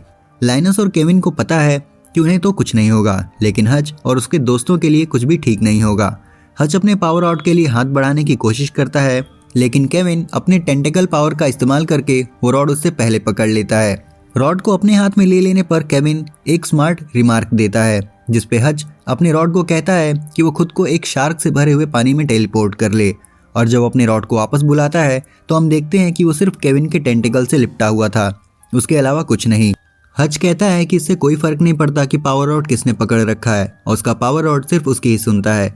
लाइनस हच से ये कहता है कि वो सिर्फ अपना काम कर रहे थे और अगर शॉट्स उनके कंट्रोल में होते तो इस बात को भूल जाते। जिसके बाद हम देखते हैं कि हच अपने पावर रॉड को बिग मैन के हार्ट में टेलीपोर्ट होने को बोलता है और जब उससे वापस बुलाता है तो वो ब्लड से कवर्ड होता है। हच लाइनस के साथ शेयर करता है कि अब जो उसने उन्हें मार दिया है तो उसने एक प्रॉमिस तोड़ दिया, लेकिन वो ये बात समझता है कि दुनिया बदल रही है और उसको भी दुनिया के साथ बदलना होगा। लाइनस वहाँ से जाने लगता है, लेकिन हच उसे रोक लेता है और कहता है कि उसे एक और चीज़ चाहिए, एक एडवांस। सीन शिफ्ट होता है जहाँ हम देखते हैं कि एक सिटी में हच उस डीलर से मिलता है जिसके बारे में उसने एपिसोड की स्टार्टिंग में बोला था और उसे पैसे दे देता है, प्लस वो उस डीलर को एक्स्ट्रा 10% भी देता है उसे नाजी बुलाने के लिए। इन रिटर्न वो डीलर उसे एक ऐसी चीज़ देता है जो एक छोटे से शहर को पूरे 1 साल तक पावर दे सकती है या फिर दुनिया के सबसे स्ट्रॉन्गेस्ट मैन के थ्रू एक होल कर सकती है। सीन एक बार फिर से 1929 में शिफ्ट होता है जहां हम देखते हैं कि जॉर्ज सो के उठता है, लेकिन इस बार जब वो ब्रेकफास्ट के लिए नीचे जा रहा होता है तो हम क्लियरली देख सकते हैं कि पूरा घर खाली हो चुका है। ऐसा लगता है कि विनगेट ने उसके घर को खरीद लिया है और उसे वक्त दिया है ताकि वो अपने लिए कोई दूसरा लिविंग अरेंजमेंट्स कर सके, और ये भी पता चलता है कि स्टाफ को कंपनसेट कर दिया गया है। जब वो टेबल पर बैठता है तो कटबर्ड ने सिर्फ एक ही अंडा रखा होता है जिसे उसने जॉर्ज के पिछले 1 साल के सिलेक्शन को देखते हुए चूज़ किया था। कटबर्ड उसे अकेला छोड़ देता है ताकि वो अपना फाइनल ब्रेकफास्ट घर में अकेले कर सके। प्रेजेंट में हम देखते हैं कि हच एक बंद कमरे में एंटर करता है जिसमें अलग अलग तरह के इन्वेंशंस भरे पड़े होते हैं। वो अपने न्यूली परचेज्ड गैजेट को अनपैक करता है और उसमें कुछ अपना दिमाग लगा के चेंजेस करने लगता है। आगे हम हच को ऑलमोस्ट देयर पॉप्स कहते हुए सुनते हैं, जिसके बाद हमें 1929 के बैंक्वेट में ली गई जॉर्ज की पिक्चर देखने को मिलती है और यहीं पे जुपिटर्स लेगेसी का एपिसोड 3 खत्म हो जाता है। आई होप कि ये वीडियो आप सबको पसंद आई होगी और अगर आई है तो इसे लाइक और शेयर कर देना, चैनल को सब्सक्राइब कर देना। हम जल्दी लौटेंगे एक सीरीज के नेक्स्ट एपिसोड के साथ, तब तक के लिए sayonara. Jupiter's Legacy episode 4 all the devils are here की शुरुआत होती है क्लोई को एक नाइट क्लब में दिखाते हुए जब उसे निक नाम का लड़का अप्रोच करता है। क्लोई ये मान लेती है कि वो बस इसलिए उससे बात कर रहा है क्योंकि उसे पता है कि वो कौन है। वो उसे पूछता है कि उसने अपनी फैमिली के फुटस्टेप्स को क्यों छोड़ा, और फिर क्लोई इस बात से लूप में चली जाती है क्योंकि आमतौर पर सब लोग बस उसके पेरेंट्स के बारे में ही बात करना चाहते हैं। जब क्लोई डांस कर रही होती है तो वो किसी को अपना नाम लेते हुए सुनती है। वो देखती है कि जेना नाम की लड़की उसे बुला रही होती है। जेना जल्दी से उसे देखने के लिए दौड़ती है और बताती है कि वो लोग यहाँ सेलिब्रेट कर रहे हैं क्योंकि जेना ने भी द यूनियन ज्वाइन कर लिया है। जेना उसे मनाने की कोशिश करती है, लेकिन क्लोई उनके साथ ज्वाइन करने को थोड़ा रिलक्टेंट थी। अब ये तो क्लियर है कि क्लोई सच में छोटी उम्र के सुपर्स के साथ जुड़ना नहीं चाहती। और वो इस बात को लेकर इतना आगे जाती है कि वो ये भी कहती है कि वो दोस्त नहीं है और वो सच में कभी बड़े नहीं हुए हैं। थोड़ा बहुत निक की बातों से कन्विंस होकर क्लोई डिसाइड करती है कि वो उन दोनों के साथ जाएंगे और उनका सारा अल्कोहल पी लेंगे और बिना पैसे दिए वहाँ से खिसक लेंगे। जेना प्राइवेट कमरे में वापस आती है तो देखती है कि वहाँ रूबी और कुछ लोग कोकेन स्नॉट कर रहे होते हैं और यहाँ ये क्लियर है कि जेना को एक अच्छी लड़की माना जाता है। जिसके बाद क्लोई भी वहाँ आ जाती है और उसे लगता है कि वो ग्रुप में किसी भी तरह से वेलकम नहीं होती है, लेकिन जेना बताती है कि वो सब लोग बचपन से एक दूसरे को जानते हैं। क्लोई ने सुपर पावर्स के ना होते हुए भी जेना को कई बार बुलीज से बचाया था। रूबी क्लोई को सुनाती है कि उसको अभी परवाह नहीं है कि वो फ्यूनरल में क्यों नहीं आई। तभी वहाँ सेरा आती है जो कि क्लोई से गुस्सा थी कि वो लड़ाई के लिए क्यों नहीं आई। उसको पता करना है कि क्लोई उनकी जान डालने के दौरान कहाँ थी। इन दोनों के बीच एक बहस शुरू हो जाती है जब क्लोई उससे कहती है कि वो उनकी तरह इतनी भी स्टूपिड नहीं है कि वो अपनी ज़िंदगी को क्राइम से लड़ने के लिए बर्बाद करे। सेरा जेना को याद दिलाती है कि क्लोई के पास कोई दोस्त नहीं है, जिससे भड़क के क्लोई पहला पंच मार देती है। सेरा के जवाब देने से पहले निक अपनी पावर्स का यूज़ करता है जिससे टाइम स्लो हो जाता है, बट ये चीज़ वो ज़्यादा देर तक नहीं कर सकता था। इसलिए वो क्लोई को बताता है कि उन्हें जल्द से जल्द वहाँ से निकलना होगा, इससे पहले कि उसकी पावर्स का इफेक्ट उन पे से ख़त्म हो जाए। जिसके बाद वो वहाँ से अल्कोहल की बोतल उठा के निकल लेते हैं। सीन शिफ्ट होता है 1929 में, जहाँ हम देखते हैं कि शेल्डन एक रेगिस्तान में चल रहा होता है, जहाँ वो एक आदमी और उसके परिवार से मिलता है सड़क के किनारे पर। शुरू में वो आदमी ये मान लेता है कि शेल्डन उसकी कार चुराने की कोशिश कर रहा है, लेकिन शेल्डन उसे बताता है कि ऐसा नहीं है, वो इस रीज़न से उसके पास नहीं आया है। जिसके बाद शेल्डन उसकी हेल्प करने के लिए एग्री करता है इस कंडीशन पे कि वो आदमी उसको डायरेक्शंस बताए उस मिस्टीरियस फार्म की जहाँ एक विंड मिल है। जब वो दोनों कार ठीक कर रहे होते हैं तो शेल्डन उस आदमी को एक मैप दिखाता है जो कि उसने खुद ड्रॉ किया होता है, जिस पे वो आदमी कहता है कि ऐसे विंड मिल तो तुम्हें बहुत मिलेंगे। जिस पे शेल्डन इस विंड मिल को थोड़ा डिफ्रेंशिएट करता है बाकी विंड मिल से, जिस पे वो आदमी अपनी वाइफ को मैप दिखाकर पूछता है, जिस पे उसकी वाइफ भी कहती है कि उसने ऐसा विंड मिल कहीं नहीं देखा। अब यहाँ पे हम देख सकते हैं कि अभी भी शेल्डन को उसके डेड फादर नजर आ रहे होते हैं जो कि उसका ब्रेन वॉश कर रहे थे। जब उस आदमी की कार ठीक हो जाती है तो वो आदमी शेल्डन को बताता है कि उन्हें सच में नहीं पता कि ये कहाँ हो सकता है, बट वो आदमी शेल्डन की हालत देखकर उससे ये कहता है कि शायद उसे इस रास्ते पर न जाने के बजाय अपने परिवार की तरफ लौटना चाहिए। जिसके बाद वो कपल शेल्डन को एक जगह पर ड्रॉप कर देते हैं। शेल्डन अपनी फियांसे जेन को कॉल करके उसे बताता है कि वो जिंदा है और उसे माफ़ी मांगता है और उसे बोलता है कि मैं तुमसे बहुत प्यार करता हूँ। तब हम देखते हैं कि शेल्डन जब बाहर निकलता है तो वहाँ एक छोटी बच्ची मिलती है जो उसके मैप को देख लेती है और बोलती है कि जो विंड मिल तुम खोज रहे हो वो है मिलर फार्म का, जहाँ तुम्हें विंड मिल मिल जाएगी, और वो उसे रास्ता बता देती है। क्लोई और निक क्लोई के घर पर जाते हैं जहाँ पर वो डिस्कस करते हैं कि वो फ्यूनरल पर क्यों नहीं गई। तो क्लोई कहती है कि मुझे कोई फ़र्क नहीं पड़ता कि मैं फ्यूनरल पर जाऊँ या ना जाऊँ, और मुझे इन पावर से भी कोई शौक नहीं है। जिसके बाद वो दोनों इंटीमेट होते हैं। अगली सुबह क्लोई को एक कॉल आती है जिसकी वजह से उसे तुरंत वहाँ से कहीं जाना होता है, और फिर निक को उठाती है और बाहर जाने को बोलती है, साथ में खुद भी तैयार हो रही होती है। वहीं निक बार बार उससे अपने सुपर हीरो नेम को लेकर डिस्कस कर रहा होता है और यहीं पर रिवील होता है कि निक यूनियन ऑफ जस्टिस के लिए अप्लाई करना चाहता है एंड क्लोई बस उसके लिए एक रास्ता थी। इसका मतलब वो सिर्फ क्लोई का फ़ायदा उठा रहा था ताकि जब भी यूनियन ऑफ जस्टिस का इंटरव्यू होगा तो क्लोई पहले से ही उसके बारे में अपने फादर को बता दे, जिससे उसका सिलेक्शन हो जाए। एंड जब ये बात क्लोई को पता चलती है तो उसे बहुत गुस्सा आता है और वो निक को बहुत ज़ोर से पंच मारती है, जिससे निक वॉल तोड़कर दूर जाकर गिरता है। फिर क्लोई पहुंचती है अपने फ़ोटोशूट के लिए जहां वो बहुत लेट हो जाती है, और इसी बीच वो ड्रग्स भी करती है। और यहीं पर जब लास्ट फ़ोटोशूट ख़त्म हो जाती है तो उसकी मैनेजर उसे कहती है कि मैं चाहती हूँ कि तुम एक सुपर हीरो पोज करो और इस गाड़ी को उठाओ। और क्लोई को बहुत ज़्यादा गुस्सा आ जाता है और गाड़ी को उठा के फेंक मारती है और गाड़ी को ट्रैश कर देती है। शेल्डन जब पहुँचता है मिलर फार्म पर तब उसे बैक टू बैक फ्लैशबैक्स आ रहे होते हैं। ऐसा लगता है जैसे उस जगह पर पहले भी आ चुका है। तभी हम देखते हैं कि वहाँ पर एक फार्मर आ जाता है और शेल्डन के ऊपर बंदूक तान देता है और कहता है कि तुम बताओ तुम कौन हो, तुम बैंक से आए हो क्या? तो शेल्डन कहता है कि नहीं, मैं वो नहीं हूँ जिसे तुम समझ रहे हो, मैं कोई बैंक वाला नहीं हूँ, मैंने बस इस जगह को अपने माइंड में देखा था तो इसलिए मैं इसे फॉलो करते करते यहाँ तक आ गया। तो फार्मर कहता है कि तुम पहले ऐसे नहीं हो जिसने इस जगह को अपने दिमाग में देखा और जिसे इसका विजन आया था, बहुत से लोगों को भी यही विजन आया था। शेल्डन उस फार्मर को बताता है कि ये सब तब स्टार्ट हुआ जब उसने अपने फादर को सुसाइड करते हुए देखा और उसके बाद से उसे ऐसे विजन्स आने लगे। इवेंचुअली फार्मर भी उसे अपने बारे में बताने लगता है कि मैं फार्मिंग करने से पहले नेवी में था और एक दिन जब वो लोग समुद्र में थे तो एक तूफान की चपेट में आ गए थे जो कि अचानक से वहाँ पे आ गया था और उनके लिए अब तक की सबसे वर्स्ट सिचुएशन थी वो। उनके शिप जैसे ही वहाँ से निकलने की कोशिश करती थी तो वो तूफान उन्हें हर बार फॉलो करने लगता था। ऐसा लग रहा था कि जैसे वो तूफान जिंदा हो और उसकी खुद की एक कॉन्शियसनेस है। और एक पॉइंट पे वो तूफान इतना भारी पड़ गया जिससे वो फार्मर बुरी तरह से घायल हो गया था। उसकी बॉडी के कई सारे बोन्स टूट गए और उसे एक अजीब सी रिंग हर वक्त सुनाई देती रहती है। फार्मर शेल्डन से पूछता है कि क्या तुम्हें भी वो रिंगिंग सुनाई देती है, बट तभी उसे पता चलता है कि शेल्डन अभी तक समुद्र में नहीं गया। फार्मर बताता है कि वो इसके बाद कभी भी समुद्र में नहीं गया, लेकिन वो स्टॉर्म उसे ढूंढ लेता है और उसके विजन्स का एंडलेस सर्कल बस घूमता ही रहता है।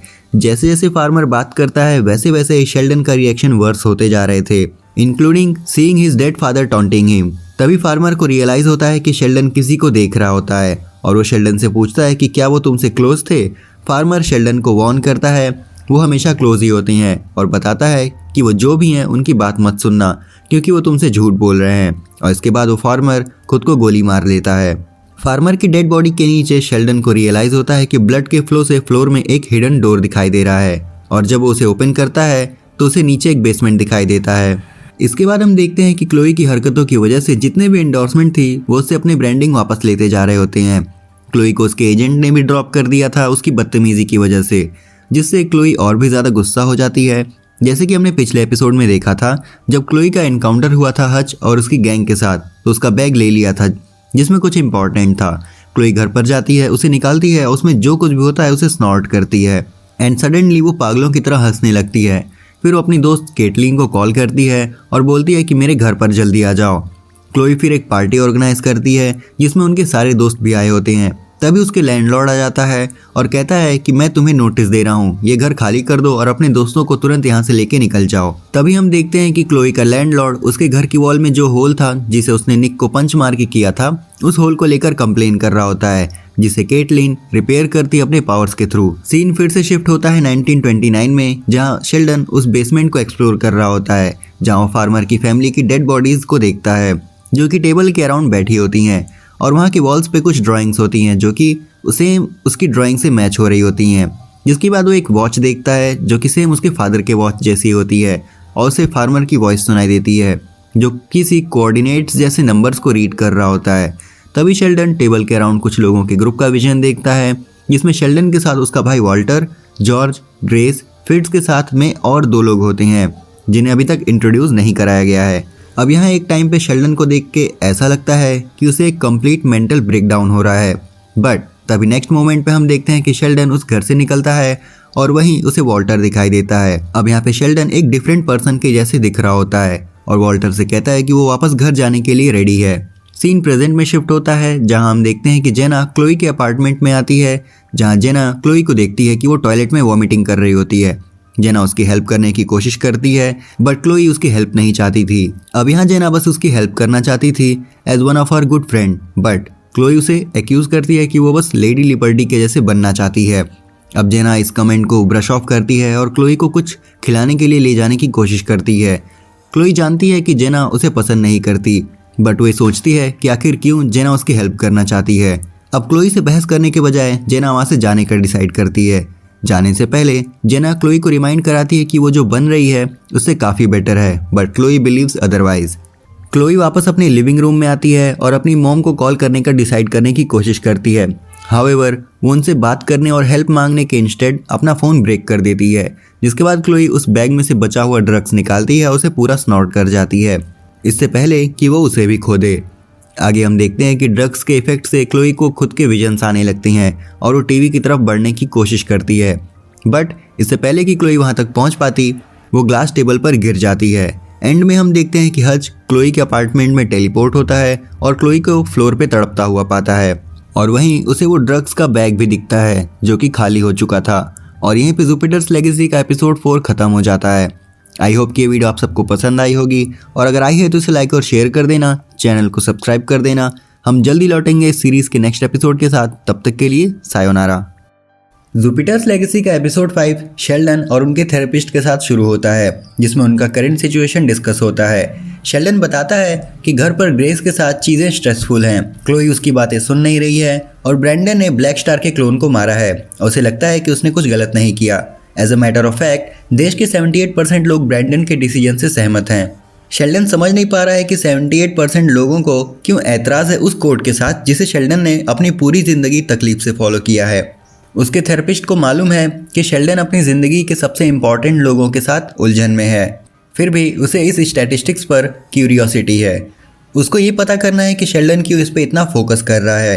फिर सवाल बदल जाता है कि शेल्डन ने कब महसूस किया कि अच्छा करने का ख्याल उसकी ज़िंदगी का ज़रूरी हिस्सा बन गया है। शेल्डन कहता है कि उसके फादर की डेथ के कुछ दिन बाद वो खुद को अपने फादर की विस्की की एक बॉटल के साथ अकेला पाता है। शेल्डन समझता है कि जब उसे पता चला कि उसके फादर ने उसे धोखा दिया है तो उसने डिसाइड किया कि वो अलग दिशा में जाएगा। उसने सोचा कि वो अच्छा करेगा ताकि उसके फादर के बुरे कामों का संतुलन हो सके। 1929 में जेन शेल्डन से उनकी होने वाली शादी के बारे में बात कर रही होती है, लेकिन वो प्रीऑक्यूपाइड था। शेल्डन अब भी विजन्स को देख और सुन रहा होता है जिसमें फार्मर कोऑर्डिनेट्स पढ़ रहा होता है। जेन उसके साथ बात करने की कोशिश करती है, लेकिन जितना ज़्यादा वो अपने देखे गए चीज़ों पर सोचता है उतना ही वो विजन्स में खिंचता जाता है। धीरे धीरे सीन बदल जाता है और हम देखते हैं कि शेल्डन अपने फादर के कास्केट को खोलकर उनके पॉकेट वॉच को निकाल रहा होता है। प्रेजेंट में क्लोई एक हॉस्पिटल बेड पर जागती है जहाँ उसके बगल में हच होता है। हच उसे याद दिलाता है कि उसने कुछ चीज़ ली थी जो उसकी नहीं थी और क्लोई जानना चाहती है कि वो इस बारे में क्या कर लेगा।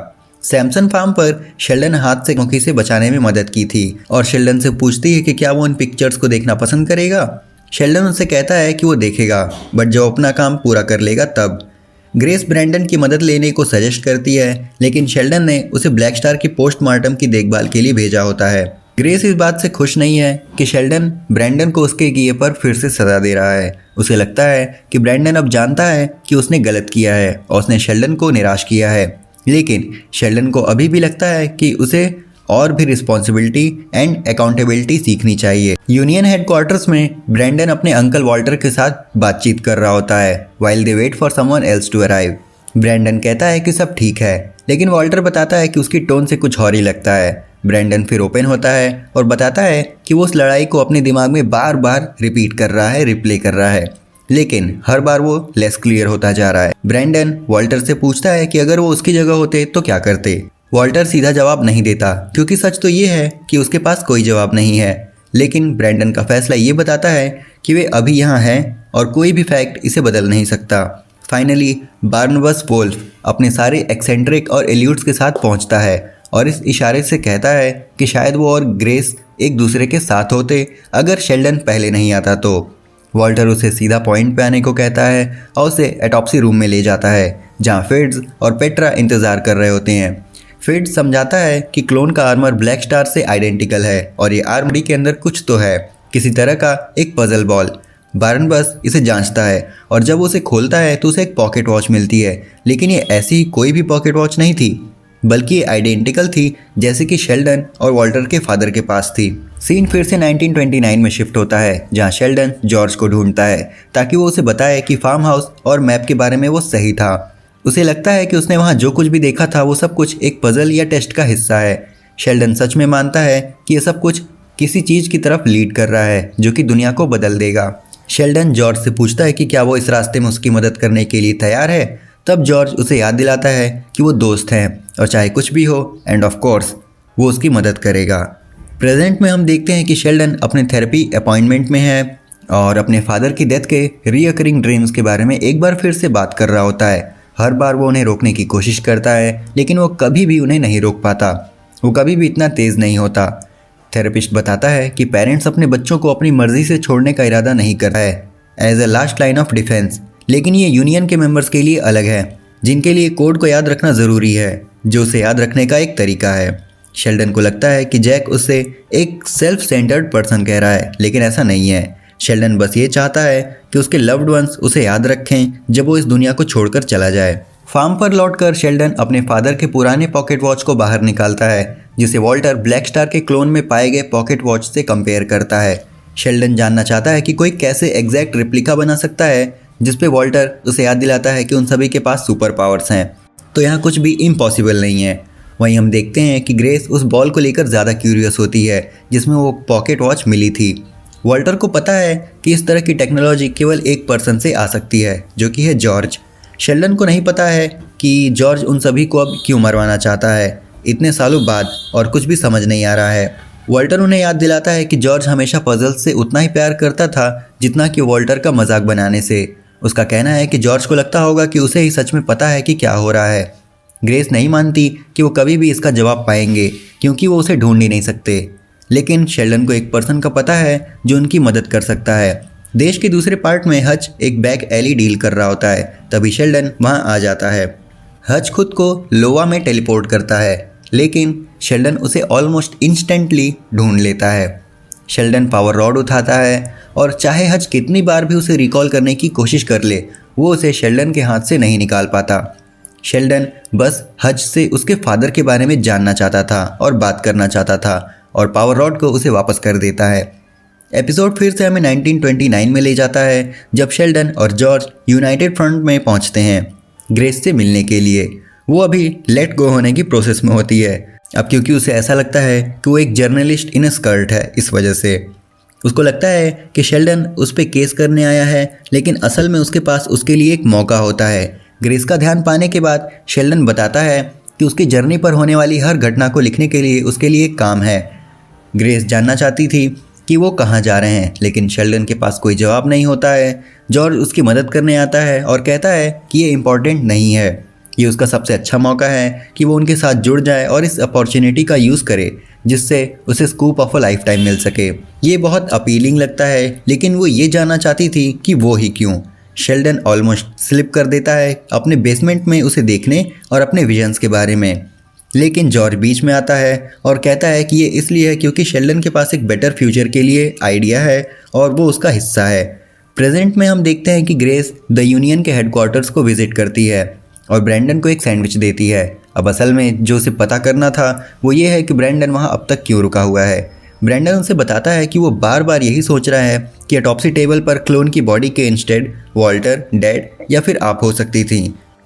आगे हम देखते हैं कि बार्नबस, वॉल्टर और फिट्स उनके साथ जुड़ जाते हैं। यहाँ पे बार्नबस ग्रेस से थोड़ा बहुत फ्लर्ट करता है और फिर इन लोगों के बीच एक डिस्कशन होता है कि कैसे उन्हें इस ब्लैक स्टार के क्लोन के बारे में पता चल सकता है।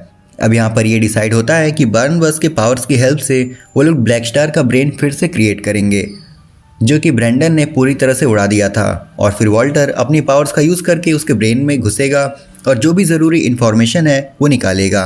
अगले सीन में हम देखते हैं कि शेल्डन और जॉर्ज फिट्स के घर जाते हैं। अब क्योंकि शेल्डन के विजन में फिट्स भी था, तो वो लोग वहाँ जाते हैं ताकि वो लोग उसे कन्विंस कर सकें। अब फिट्स और उसके फादर शेल्डन की कंपनी में ही काम करते थे, लेकिन इकोनॉमी क्रैश होने की वजह से उसकी कंपनी बंद हो गई, जिसकी वजह से फिट्स और उसके फादर को अपनी जॉब खोनी पड़ी और अब उन्हें कहीं और जॉब मिल नहीं रही थी। इसलिए जॉर्ज और शेल्डन उन्हें ये ऑफ़र देते हैं कि अगर फिट्स उनके साथ उनकी जर्नी पे चलता है तो वो लोग उन्हें 6 महीने की सैलरी देंगे जितना कि उसे कंपनी में मिलती थी, और वादा करते हैं कि वापस आने के बाद वो फैक्ट्री में जितने भी लोग काम करते हैं उनके लिए फिर से जॉब देंगे। अब यहाँ पे फिट्स और उसके फादर को उन दोनों पर यकीन नहीं हो रहा होता है, इसलिए वो उन दोनों को वहाँ से जाने को कहते हैं। आगे हम देखते हैं कि फिट्स अपने फादर से इस बारे में बात कर रहा होता है। दूसरी तरफ शेल्डन और जॉर्ज बाहर कार में ही वेट कर रहे होते हैं।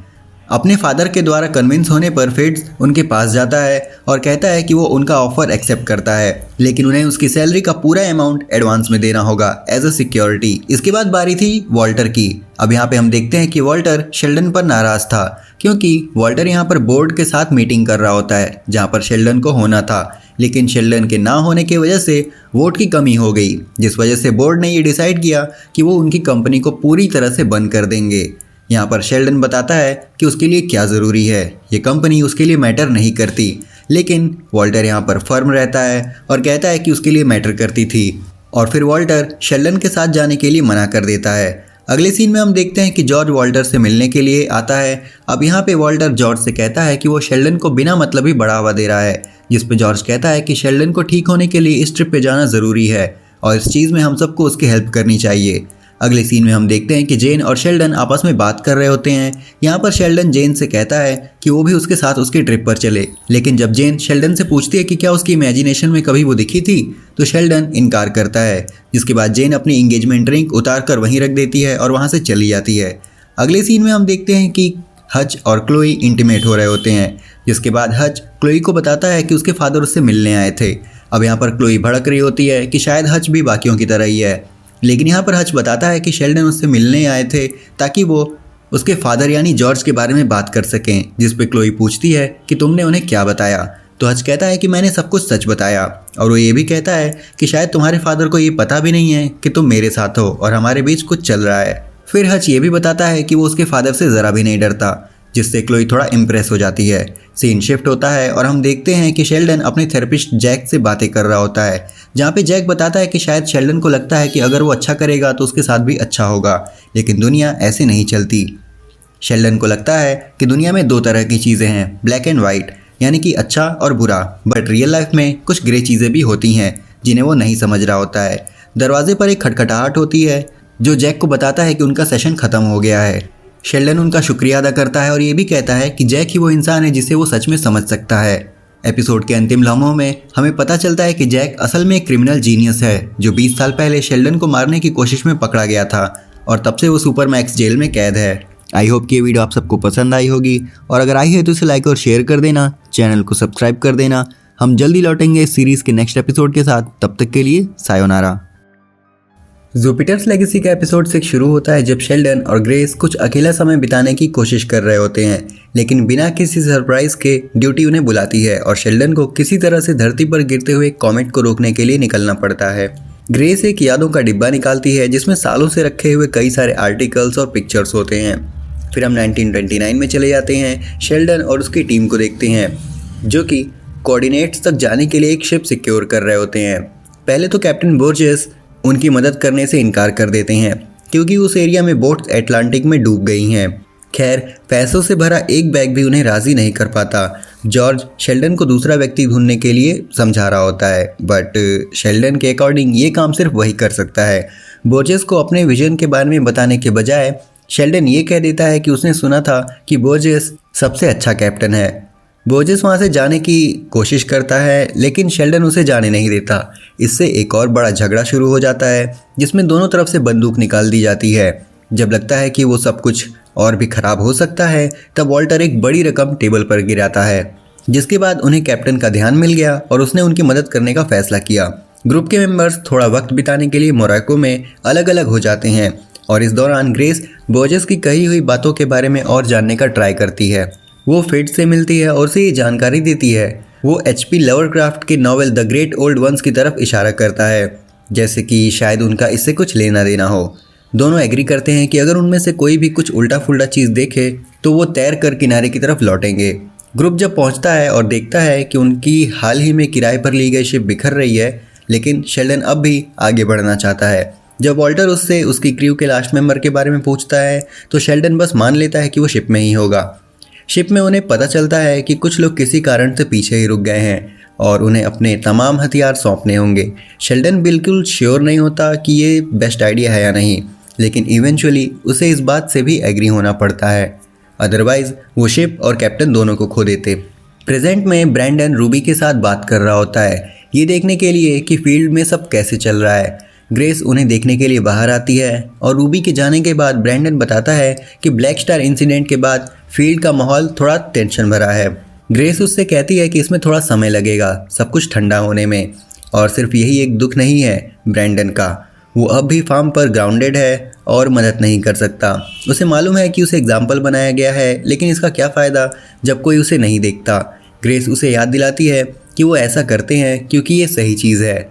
एपिसोड फिर से 1929 में शिफ्ट होता है जहां ग्रेस बोट पर तस्वीरें ले रही होती है और तभी वो शेल्डन को खुद से बहस करते हुए देखती है, लेकिन कुछ और पता लगाने से पहले जॉर्ज आ जाता है। वो समझाता है कि शेल्डन सिर्फ अपने आप से बातें कर रहा है जब वो टेंशन में होता है या कुछ सोच रहा होता है, और ग्रेस को उससे चिंता करने की ज़रूरत नहीं है। लेकिन इससे ग्रेस को तसल्ली नहीं होती क्योंकि वो लोग जहाँ जा रहे हैं वो शिप्स के लिए एक फाइनल रेस्टिंग प्लेस लगती है और शेल्डन को भी देख के ऐसा लगता है कि उसकी हालत ठीक नहीं है। जॉर्ज उससे वादा करता है कि सब ठीक होगा और शेल्डन भी ठीक है।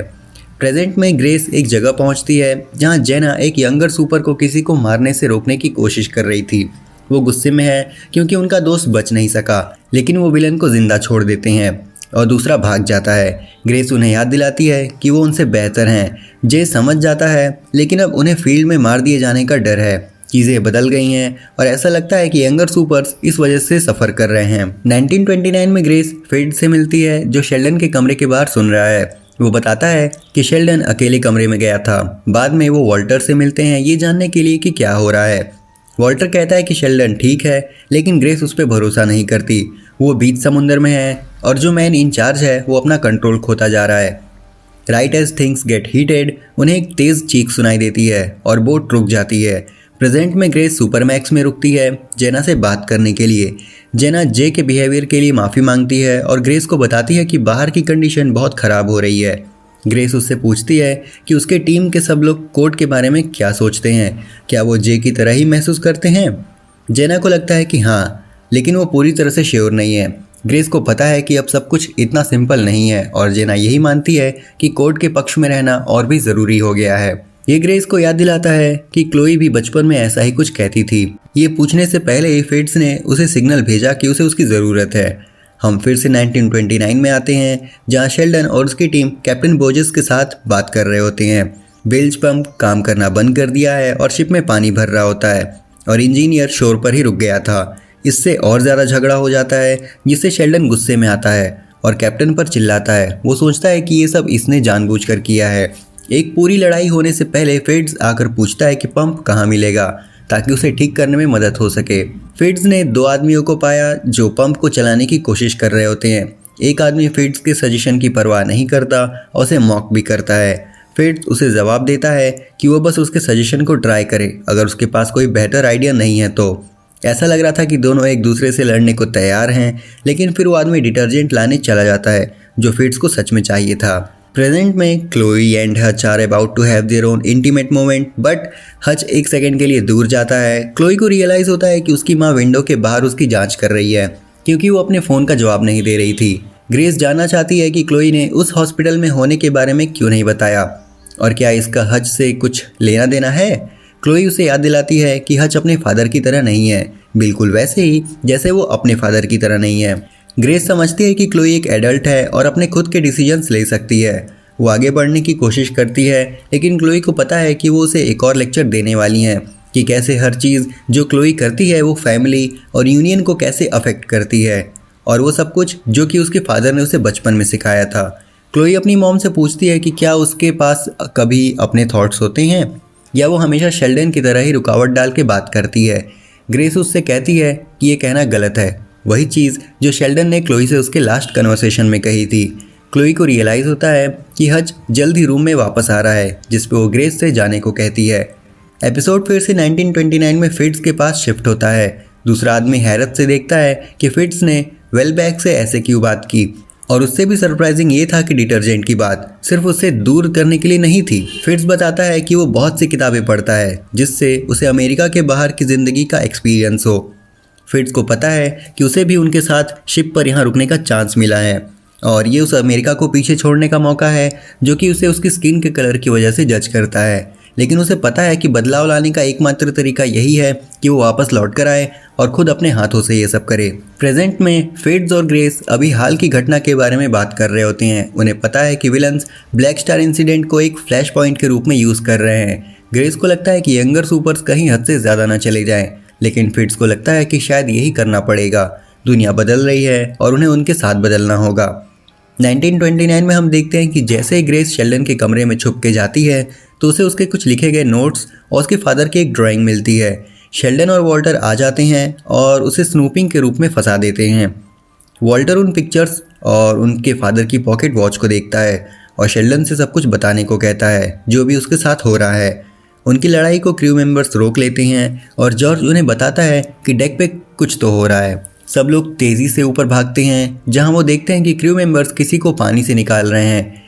शेल्डन को रियलाइज़ होता है कि ये फाइनल मेंबर है जिसका वो वेट कर रहा था और अब सब लोग अब यहाँ हैं। थोड़ी देर बाद क्रू पूछती है कि वो पानी में कैसे आया। उसने खुद को डॉक्टर रिचर्ड कॉनरेड के नाम से इंट्रोड्यूस किया और बताया कि वो रेड क्रॉस के लिए एक वॉलंटियर मिशन पर था।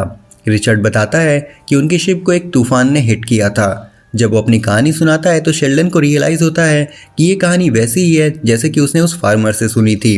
रिचर्ड सबको बताता है कि तूफान ने उसकी पूरी क्रू को ले लिया, लेकिन उसे ये समझ नहीं आता कि उसे क्यों छोड़ दिया, वो ही अकेला क्यों बच गया। बाहर तूफान और भी बढ़ रहा होता है और कैप्टन बोर्जेस डिसाइड करते हैं कि अब वक्त है वापस पोर्ट की तरफ लौटने का। शेल्डन घबराता है और कैप्टन के साथ लड़ाई शुरू करता है और कहता है कि रिचर्ड कांसस के सेलर में था और ये सब सच है, लेकिन ये सब समझने वाला सिर्फ जॉर्ज है। शेल्डन अपने विजन के बारे में बात करता है और कहता है कि उन्हें तूफान से गुजरना होगा। सब लोग बहस करने लगते हैं कि ये सब किसकी गलती है कि वो बीच समुंदर में है। शेल्डन आखिरकार टूट जाता है और एडमिट करता है कि उसे अपने फादर दिखाई देते हैं, जो जॉर्ज को भी पता नहीं था। शेल्डन वॉल्टर से कहता है कि सब कुछ रियल है और उसे उस पर विश्वास करना चाहिए। वॉल्टर क्रूमेट से कहता है कि शेल्डन को उसके कमरे में ले जाएं, जब वो प्रॉब्लम्स का सोल्यूशन निकालने की कोशिश करता है और एक आदमी उस पर बंदूक तान देता है। हॉलवेज में शेल्डन उन लोगों पर हमला करता है, बंदूक छीन लेता है और भाग जाता है। एपिसोड फिर से प्रेजेंट में शिफ्ट होता है जब ग्रेस एक दूसरे क्राइम सीन पर पहुंचती है।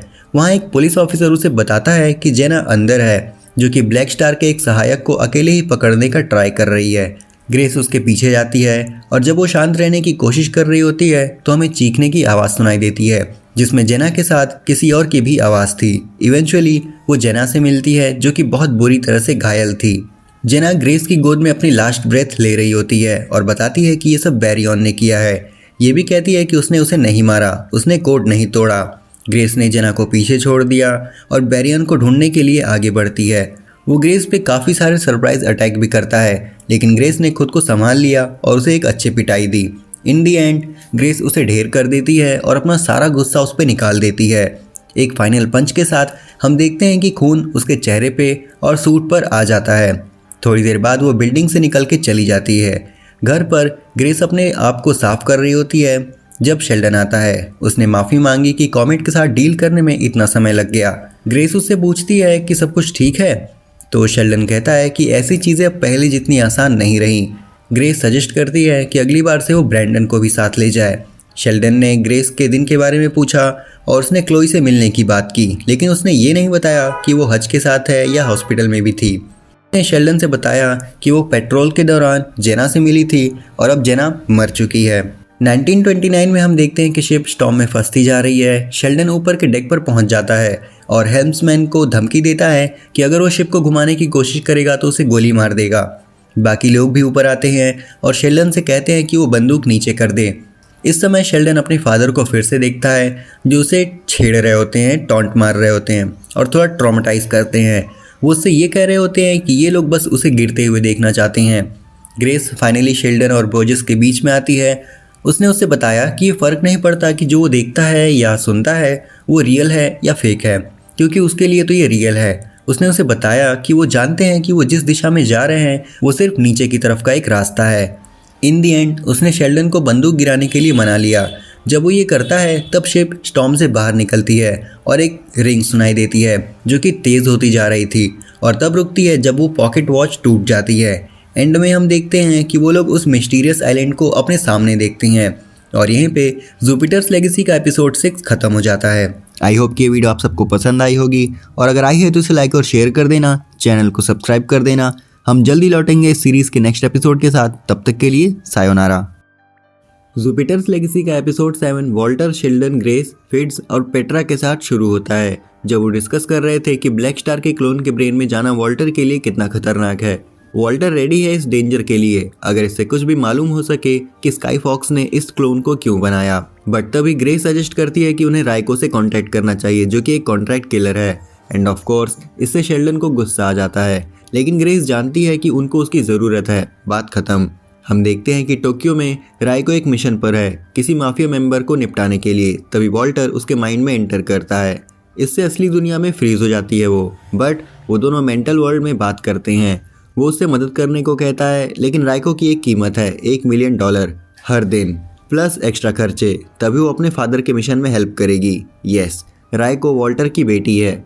जिसके बाद उन दोनों के बीच एग्रीमेंट हो जाता है और वॉल्टर उसे रिलीज कर देता है। 1929 में क्रू शोर पर जाने के लिए रेडी हो रही होती है। शेल्डन रिचर्ड के साथ सीरीज ऑफ इवेंट्स को रिकाउंट कर रहा होता है।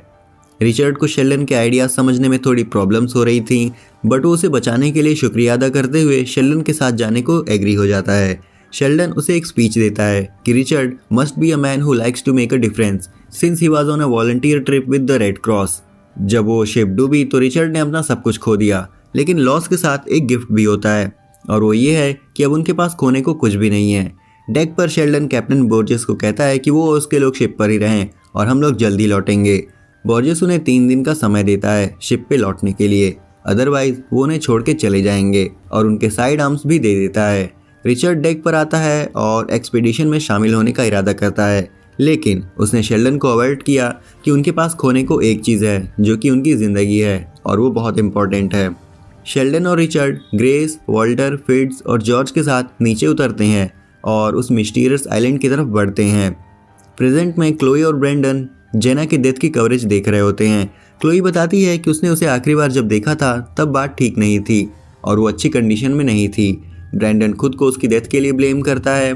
क्लोई उसे याद दिलाती है कि चाहे वो अच्छा करे या बुरा, कोई ना कोई तो मरता ही है, तो इसमें उसकी गलती नहीं है। But Brandon can't just sit by and not help, वो खुद से नहीं जी सकता। क्लोई को समझ आता है कि ब्रेंडन कितना अपने डैड जैसा लग रहा है। ब्रेंडन उससे कहता है कि जब उनके मॉम डैड घर पर होते हैं तो वो ज़्यादा है। शुरू में वो उससे कहती है कि ये नहीं होगा, लेकिन फिर उसने अपना डिसीजन बदल कर उसे बताया कि वो थोड़ा सोचेगी। एपिसोड एक क्विक मोमेंट के लिए शिफ्ट होता है जब ग्रुप आइलैंड पर पहुंचता है। वॉल्टर को जानना था कि वो एग्जैक्टली कहाँ जा रहे हैं, लेकिन शेल्डन को कुछ भी पता नहीं है। उसे सिर्फ इतना ही पता है कि वो चार्ज लीड कर रहा है। अगेन प्रेजेंट में शेल्डन ग्रेस के साथ राइको को यूनियन में बुलाने पर आर्ग्यूमेंट कर रहा होता है। शेल्डन उसकी मदद के लिए नहीं बुलाना चाहता था और ग्रेस ने उसे ओवरराइड करने का फैसला किया। शेल्डन इसे डिसेंशन मानता है, लेकिन ग्रेस इसे एक डिफरिंग ओपिनियन समझती है। शेल्डन को लगता है कि यूनियन काफ़ी अनस्टेबल होता जा रहा है और उन दोनों को थोड़ा ज़्यादा ही यूनाइटेड फ्रंट दिखाने की ज़रूरत है। Grace can't go with this not when she doesn't agree with him. वो कहती है कि उसे लगता है कि कोड टूट गया है और दुनिया बदल रही है। शेल्डन ये बताने की कोशिश करता है कि इसलिए बहुत इंपॉर्टेंट है कि उन्हें एक साथ रहना चाहिए, लेकिन एंड में कोई उसे बुलाता है और उसे बताता है कि कोड उसकी ज़रूरत है। शुरुआत में वो कोड को इसलिए फॉलो करते थे क्योंकि अगर नहीं करते तो लोगों से फ्रीडम छीन लेते, लेकिन अब वो कोड को दूसरों से फ्रीडम छीन लेने के लिए यूज़ करने लगा है। ग्रेस उसे समझाने की कोशिश करती है कि यंगर सुपर्स डरे हुए हैं, वो इस कोड को ब्लाइंडली फॉलो कर रहे हैं और अपनी जान रिस्क पे डाल रहे हैं, और वो भी ऐसी चीज़ के लिए जो वर्क नहीं कर रहा है अब। शेल्डन उससे पूछता है कि क्या वो सच में ये मानती है, लेकिन ग्रेस उसके साथ स्ट्रगल कर रही है। उसको याद है कैसे उसने सच को ढूंढा था, लेकिन उसने रास्ते में उसे खोया। उसने सूट पहनने के लिए बहुत कुछ खोया, लेकिन अब वो सच को नहीं छोड़ेगी।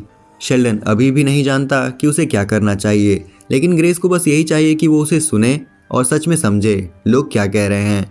सिर्फ वही नहीं जो वो सुनना चाहता है, बल्कि वो भी जो दूसरे उससे कहना चाहते हैं या उससे कह रहे हों। लोग उसे जो भी कहें उसे प्रोसेस करना चाहिए और उनसे बात करनी चाहिए। ग्रेस उसे याद दिलाती है कि जो उन्हें आइलैंड पर करना पड़ा था वो अभी करना है। शेल्डन उससे कहता है कि उसे पता नहीं है कि उसे क्या करना चाहिए। 1929 में जैसे ही ग्रुप आइलैंड पे आगे बढ़ रहे होते हैं और धीरे धीरे झगड़ा शुरू हो जाता है।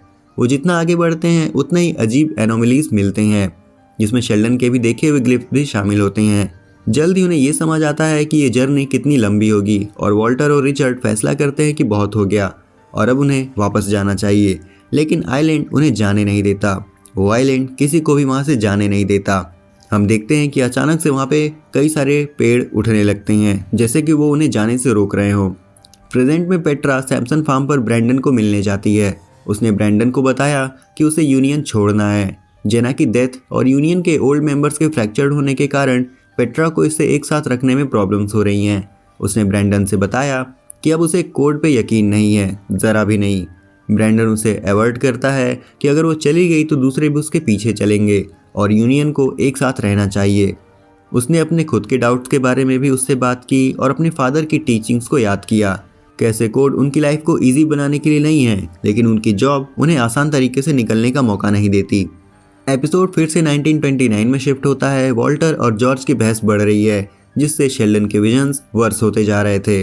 वॉल्टर शेल्डन पर गुस्सा करता है, जो उसे कहता है कि वो बस चला जाए, लेकिन ग्रेस वॉल्टर को शांत करती है और उसे ये समझाती है कि उसे रुकना चाहिए। जब वो डेजर्ट में जाने वाले होते हैं, हम वापस प्रेजेंट में चले आते हैं। ब्लैक स्टार सुपरमैक्स में अपने सेल में आराम कर रहा होता है जब वॉल्टर उसे मिलने आता है। वॉल्टर उसको सच्चाई बताने का मौका देता है, इससे पहले कि वो उसके क्लोन के दिमाग में जाके आंसर्स ढूंढे।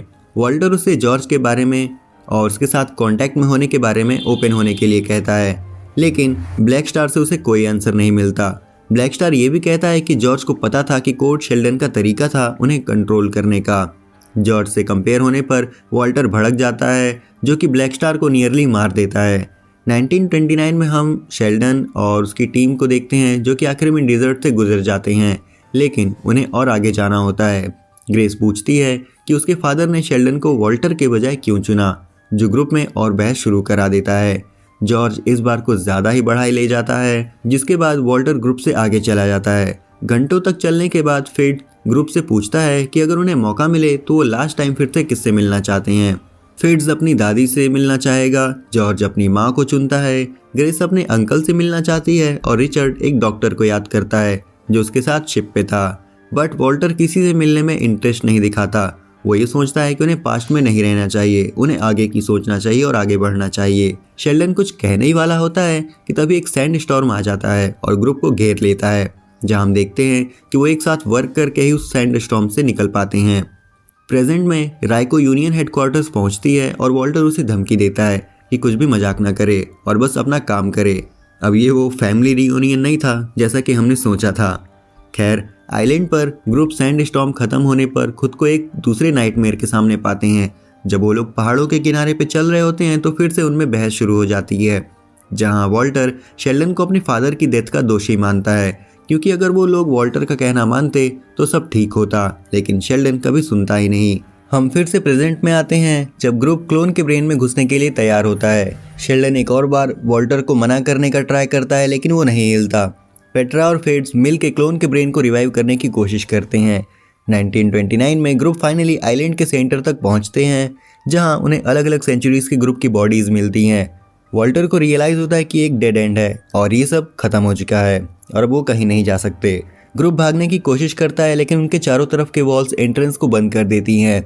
सब लोग एक दूसरे पर इल्ज़ाम लगाने लगते हैं। ग्रेस को रियलाइज होता है कि ये वही चीज़ें हैं जो उन्हें नहीं करनी चाहिए। जो लोग इन ट्रायल्स में फेल हुए हैं वो इसलिए हुए क्योंकि वो एक दूसरे के अगेंस्ट हो गए थे, इसलिए उन्हें लड़ाई बंद करनी चाहिए और साथ मिलकर समझना चाहिए कि क्या हो रहा है और उन्हें क्या करना चाहिए। शेल्डन वॉल को टच करने के लिए हाथ आगे बढ़ाता है और जब वो और जॉर्ज वॉल को टच करते हैं तो ग्लिफ्स ग्लो होने लगती हैं। वो एक एक करके वॉल को टच करते हैं, लेकिन जब वॉल्टर करता है तो उसके और जॉर्ज दोनों की ग्लिफ्स काम करना बंद हो जाती हैं। शेल्डन को रियलाइज़ होता है कि उन्हें पास्ट को जाने देना चाहिए, जिससे उन दोनों के ग्लिफ्स काम करने लगते हैं, लेकिन फिर शेल्डन का ग्लिफ भी रुक जाता है। ग्रेस को पता चलता है कि शायद शेल्डन और वॉल्टर को भी रिकंसाइल करना चाहिए एंड फाइनली वो लोग ग्लिफ्स को एक्टिवेट करते हैं और उनके सामने एक डोर ओपन होता है। प्रेजेंट में पेट्रा और फिट्स ने क्लोन के ब्रेन को ऑन किया, जिसके बाद वॉल्टर और राय को अंदर झांकने लगते हैं। वॉल्टर को एक आवाज़ सुनाई देने लगती है और वो उन्हें अवर्ट करते हुए कहता है कि कुछ सही नहीं है और फिर गिर जाता है। राय को डर के मारे क्लोन के ब्रेन के दरवाजे को खुला रखती है, क्योंकि अगर वो बंद हो जाता है तो वॉल्टर कभी बाहर नहीं निकल पाएगा। एपिसोड खत्म होता है जब ग्रुप उस मिस्टीरियस डोर से अंदर जाते हैं। हम देखते हैं कि वो जुपिटर के एक मून पर होते हैं और वहाँ उनके पास्ट से गुजरे हुए लोग उनका इंतज़ार कर रहे होते हैं, जो कहते हैं कि सबने खुद को वर्दी प्रूव किया है। एक बस्ट ऑफ पावर उन्हें हिट करती है और जो कि एक वेव के फॉर्म में बाहर तक चली जाती है। हम देख सकते हैं कि शिप के मेंबर्स भी इससे अफेक्टेड होते हैं। कैप्टन बोर्जेस कहता है कि उन्हें निकलना चाहिए, लेकिन तभी वो देखते हैं शेल्डन और बाकी लोग वापस आते हैं अपने नए सुपर पावर्स के साथ। और यहीं पे जुपिटर्स लेगेसी का एपिसोड 7 खत्म हो जाता है। आई होप कि ये वीडियो आप सबको पसंद आई होगी, और अगर आई है तो इसे लाइक और शेयर कर देना, चैनल को सब्सक्राइब कर देना। हम जल्दी लौटेंगे इस सीरीज़ के नेक्स्ट एपिसोड के साथ, तब तक के लिए सायोनारा। जुपिटर्स लेगेसी के सीजन 1 का फिनाले यानी एपिसोड 8 शुरू होता है ब्लैक स्टार से, जिसे किसी अननोन सोर्स के द्वारा उसके सेल से फ्री कर दिया जाता है। 1929 में हम एक रेडियो स्टेशन में सुनते हैं जो दुनिया को बचाने वाले मिस्टीरियस हीरोज़ के बारे में डिस्कस कर रहा होता है। वॉल्टर और शेल्डन एक लोकल डाइनर में मिलते हैं और अपनी ज़िंदगी के बदलने के बारे में बात करते हैं। वॉल्टर जॉर्ज के बारे में एक मजाक करता है और शेल्डन उसे याद दिलाता है कि उन्हें उस तरह की चीज़ें साइड में रखनी चाहिए। वॉल्टर मान लेता है कि उसने बस एक मजाक किया था और शेल्डन को थोड़ा हल्का होने की ज़रूरत है। शेल्डन वॉल्टर से वादा करता है कि चाहे वो और जॉर्ज कितने भी करीब हो जाएं, वॉल्टर और उसके बीच का रिश्ता ज़्यादा गहरा होगा। फिर हम प्रेजेंट में आते हैं जब वॉल्टर अपनी ज़िंदगी के लिए लड़ रहा होता है, राइको वॉल्टर के लिए रास्ता खुला रखते हुए लड़ रही है, जबकि फिट्ज और पेट्रा ये देख रहे हैं कि क्लोन का शरीर बंद ना हो जाए। शेल्डन चाहता है कि राइको अंदर जाए और उसे बाहर निकाले, लेकिन वो ये नहीं करती और मान लेती है कि उसका बस इतना ही काम है कि वो दरवाज़ा खुला रखे। हज के फ्लैट पर क्लोई और हज अपने रिश्ते के बारे में झगड़ा कर रहे होते हैं। वो अपने रिश्ते को लेकर खुल के बात नहीं करना चाहते, वो भी इस बेसिस पे कि उसका फादर कौन है। हज सिर्फ उसे सेफ रखना चाहता है और दोनों की ज़िंदगी के कुछ हिस्से अलग रखना चाहते हैं। क्लोई को रियलाइज़ होता है कि उनके बीच में कभी कोई भी रिश्ता नहीं काम कर सकता। हज अपने फ्रेंड्स जैक, जेसिंडा और गैबी से मिलता है और उन्हें किसी काम में मदद करने के लिए मनाने की कोशिश करता है, लेकिन उनकी लाइफ खतरे में है क्योंकि उन्हें पता है कि यूटोपियन किसी भी समय आ सकता है, क्योंकि हज उसकी बेटी के साथ रह रहा है। इससे हज के पास कोई चॉइस नहीं बचती, इसलिए वो ये काम अकेले करने का डिसाइड करता है। Back at the Union headquarters Brandon Sheldon को चेक करने आता है और उसे याद दिलाता है कि वो अच्छे हाथों में है और उसे चिंता नहीं करनी चाहिए। शेल्डन ब्रैंडन के साथ बात करता है कि उन्होंने और ग्रेस ने अपनी पावर्स को पाने के लिए क्या कुछ नहीं सहा है, और क्योंकि जॉर्ज के साथ जो हुआ था उससे वो ब्रैंडन के साथ थोड़ा टफ रहता है। जब जॉर्ज ने कोड तोड़ दिया तब उसके रिश्ते का एंड यूनियन और शेल्डन के साथ शुरू हुआ। शेल्डन नहीं चाहता कि वो ब्रैंडन को भी खोए जैसे जॉर्ज को खोया, और शायद वॉल्टर को भी। ब्रैंडन उसे ये एश्योरेंस देता है कि उसे नहीं खोएगा। उसने अपनी तरफ से कुछ सोच लिया है और कैसे पेट्रा आई थी वो शेल्डन को बताता है कि उसने जो पेट्रा को कहा था वो हमेशा स्क्रिप्टेड लगता था, लेकिन इस बार अलग था। अब वो समझ गया है कि शेल्डन के लिए ये कोड कितना ज़रूरी था, और जब कोई इस पे सवाल उठाता है तब ब्रैंडन भी वैसा ही महसूस करता है। शेल्डन मान लेता है कि उसको भी थोड़ा चीज़ों को छोड़ना चाहिए और लोगों का ज़्यादा सुनना चाहिए। फादर सन चैट खत्म होती है जब पेट्रा आकर उन्हें बताती है कि ब्लैक स्टार अपने सुपर मैक्स सेल से भाग गया है। इस मिशन के लिए केवल शेल्डन और ब्रैंडन ही अवेलेबल होते हैं। वो अपने फादर को वादा करता है कि वो रेडी है इस काम के लिए। चाइना में हज एक सिक्योर्ड रूम में टेलीपोर्ट करता है जिसमें ऑक्सीजन नहीं होती। वो एक लॉक बॉक्स को तोड़ने की कोशिश करता है, लेकिन गार्ड्स आ जाते हैं और इसे अच्छे से पीट देते हैं। हज पावर रॉड का यूज़ टेलीपोर्ट करने में नहीं कर सकता था क्योंकि ऑक्सीजन के बिना वो बोलते समय साउंड प्रोड्यूस नहीं कर पाता है। जब लगता है कि सब खत्म हो गया है और शायद वो अब निपटने वाला है, तब सीलिंग से एक क्रैश होता है और क्लोई आ जाती है। वो गार्ड्स को जल्दी से निपटा देती है, हज को वो देती है जो वो ढूंढ रहा होता है, और दोनों किसी और के आने से पहले ही वहाँ से निकल जाते हैं। यहीं हमें पता चलता है कि क्लोई उसे उसके लॉफ्ट छोड़ने के बाद से ही फॉलो कर रही होती है। Back at the Union headquarters Walter की हालत खराब दिख रही होती है। जस्ट लाइक राइको सेड, वो टुकड़े टुकड़े हो रहा है। सुपर मैक्स में शेल्डन और ब्रैंडन सेल ब्लॉक में ब्लैक स्टार से डील करने के लिए जाते हैं। वो ग्राउंड को ज़्यादा कवर करने के लिए अलग होते हैं, लेकिन शेल्डन ब्रैंडन को ब्लैक स्टार से इंगेज करने से मना करता है। एपिसोड फिर से शिफ्ट होता है जहां हम देखते हैं कि वॉल्टर अभी भी क्लोन के माइंड में फंसा हुआ है। वो फाइनली किसी बैरियर से गुजर चुका होता है जो उसे फंसाए रखे था, और यहीं पे हम painting the clouds with sunshine के शुरुआती नोट्स को सुनते हैं। दूर से हम किसी आदमी को देखते हैं जो 1929 से प्लग किया गया लगता है। जैसे ही वॉल्टर नज़दीक जाता है तो ये साफ हो जाता है कि वो आदमी यंगर जॉर्ज है। वॉल्टर उसे चिढ़ाता है और पूछता है, तुम किस चीज़ का वेट कर रहे हो। In one of the best moments of the finale George उठता है और टेबल फेंक देता है, और जब मैच क्लियर होती है तो हम एक ओल्डर जॉर्ज को उसके स्काई फॉक्स सूट में देखते हैं। एक मोमेंट के लिए हम सुपर मैक्स में शिफ्ट होते हैं जहां ब्रैंडन कोशिश करता है एक गार्ड की हेल्प करने की, लेकिन ब्रैंडन के लिए ब्लैक स्टार के कुछ और ही प्लान्स थे। क्लोन के ब्रेन में जॉर्ज और वॉल्टर एक दूसरे से लड़ रहे होते हैं, जबकि ग्रेस और दूसरे लोग नहीं जानते कि क्या हो रहा है। ग्रेस राइको को मजबूर करती है कि वो क्लोन के ब्रेन में जाने में उसकी हेल्प करे ताकि वो वॉल्टर को वहाँ से निकाल सके। Back at the super max Sheldon black star और ब्रैंडन को ढूंढता है, जहां ब्लैक स्टार उसे अल्टीमेटम देता है कि या तो वो उसे मार के कोड तोड़ दे या तो अपने बेटे को मरने दे उसके हाथों।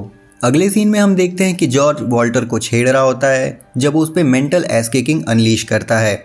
उसने ये भी कहा कि अगर शेल्डन ने उसे रोका ना होता तो ये पहले ही कर देता। जब जॉर्ज दूसरा ब्लो अनलीश करने वाला होता है तो हम देखते हैं कि ग्रेस आ जाती है और उसको उड़ा देती है, लेकिन जॉर्ज प्रिपेयर होके आता है और अपने एक इन्वेंशन का यूज़ करके ग्रेस को टाइम में फ्रीज कर देता है। ब्लैक स्टार शेल्डन को उसके चॉइस के बारे में टॉन्ट करता है कि वो क्या करेगा, या तो वो अपने हाथों उसे मार देगा या अपने बेटे को मरने देगा। ब्लैक स्टार जानता है कि शेल्डन जो भी फैसला ले ले वो किसी न किसी का भरोसा खो देगा। शेल्डन को समझ नहीं आ रहा होता है कि वो क्या करे, और जितना ज़्यादा वो सोचता है उतना ही ज़्यादा ब्लैक स्टार के टॉन्ट बढ़ते जाते हैं। ब्लैक स्टार अपना ध्यान फिर से ब्रैंडन पर लाता है। वो सोचता है कि शायद शेल्डन ने अपना फैसला ऑलरेडी ले लिया है। जब शेल्डन अपनी आई बीम्स चार्ज करता है तभी पेट्रा ब्लैक स्टार को पीछे से एम्बुश करती है। जब उनकी फाइट हाई गियर में जाने वाली होती है तो हम जॉर्ज, वॉल्टर और ग्रेस के पास शिफ्ट हो जाते हैं। इन मोमेंट्स में हमें कुछ चीज़ें पता चलती हैं, जैसे कि जॉर्ज ने जब लास्ट टाइम यूनियन में से किसी को देखा था तब उन्होंने हच के सामने ही उस पर अटैक किया था, और वॉल्टर ही रिस्पॉन्सिबल है यूनियन को उसके खिलाफ करने में। जॉर्ज डिसाइड करता है कि वॉल्टर को मारने की बजाय उसे दिखाएगा कि सब कुछ कैसे ख़त्म होगा। सुपरमैक्स में ब्रैंडन को होश आता है और वो फाइट में शामिल होता है और ब्लैक स्टार को निपटा देता है। लेकिन जैसे ही वो उस पर किलिंग ब्लो मारने ही वाला होता है तो अचानक से वो रुक जाता है और वहाँ से चला जाता है। अब फाइट ख़त्म हो चुकी है। शेल्डन ब्रैंडन को कहता है कि वो उसे ब्लैक स्टार के हाथों मरने नहीं देने वाला था। ब्रैंडन कहता है कि उसे पता है, लेकिन ऐसा लगता है कि वो सच में इस पर यकीन नहीं करता। शेल्डन देखता है कि जो ब्रैंडन एक भी वर्ड बोले बिना वहाँ से चला जाता है। यूनियन हेडक्वार्टर्स में वॉल्टर और ग्रेस जगते हैं। ग्रेस को टेंशन होती है कि जॉर्ज ने उन्हें बहुत आसानी से छोड़ दिया, जिस पे वॉल्टर ने उसे बताया कि जॉर्ज ने शेल्डन और ब्रैंडन के लिए क्या प्लान किया है, और ये भी बताया कि ब्लैक स्टार का क्लोन बनाने में जॉर्ज ही रिस्पॉन्सिबल है।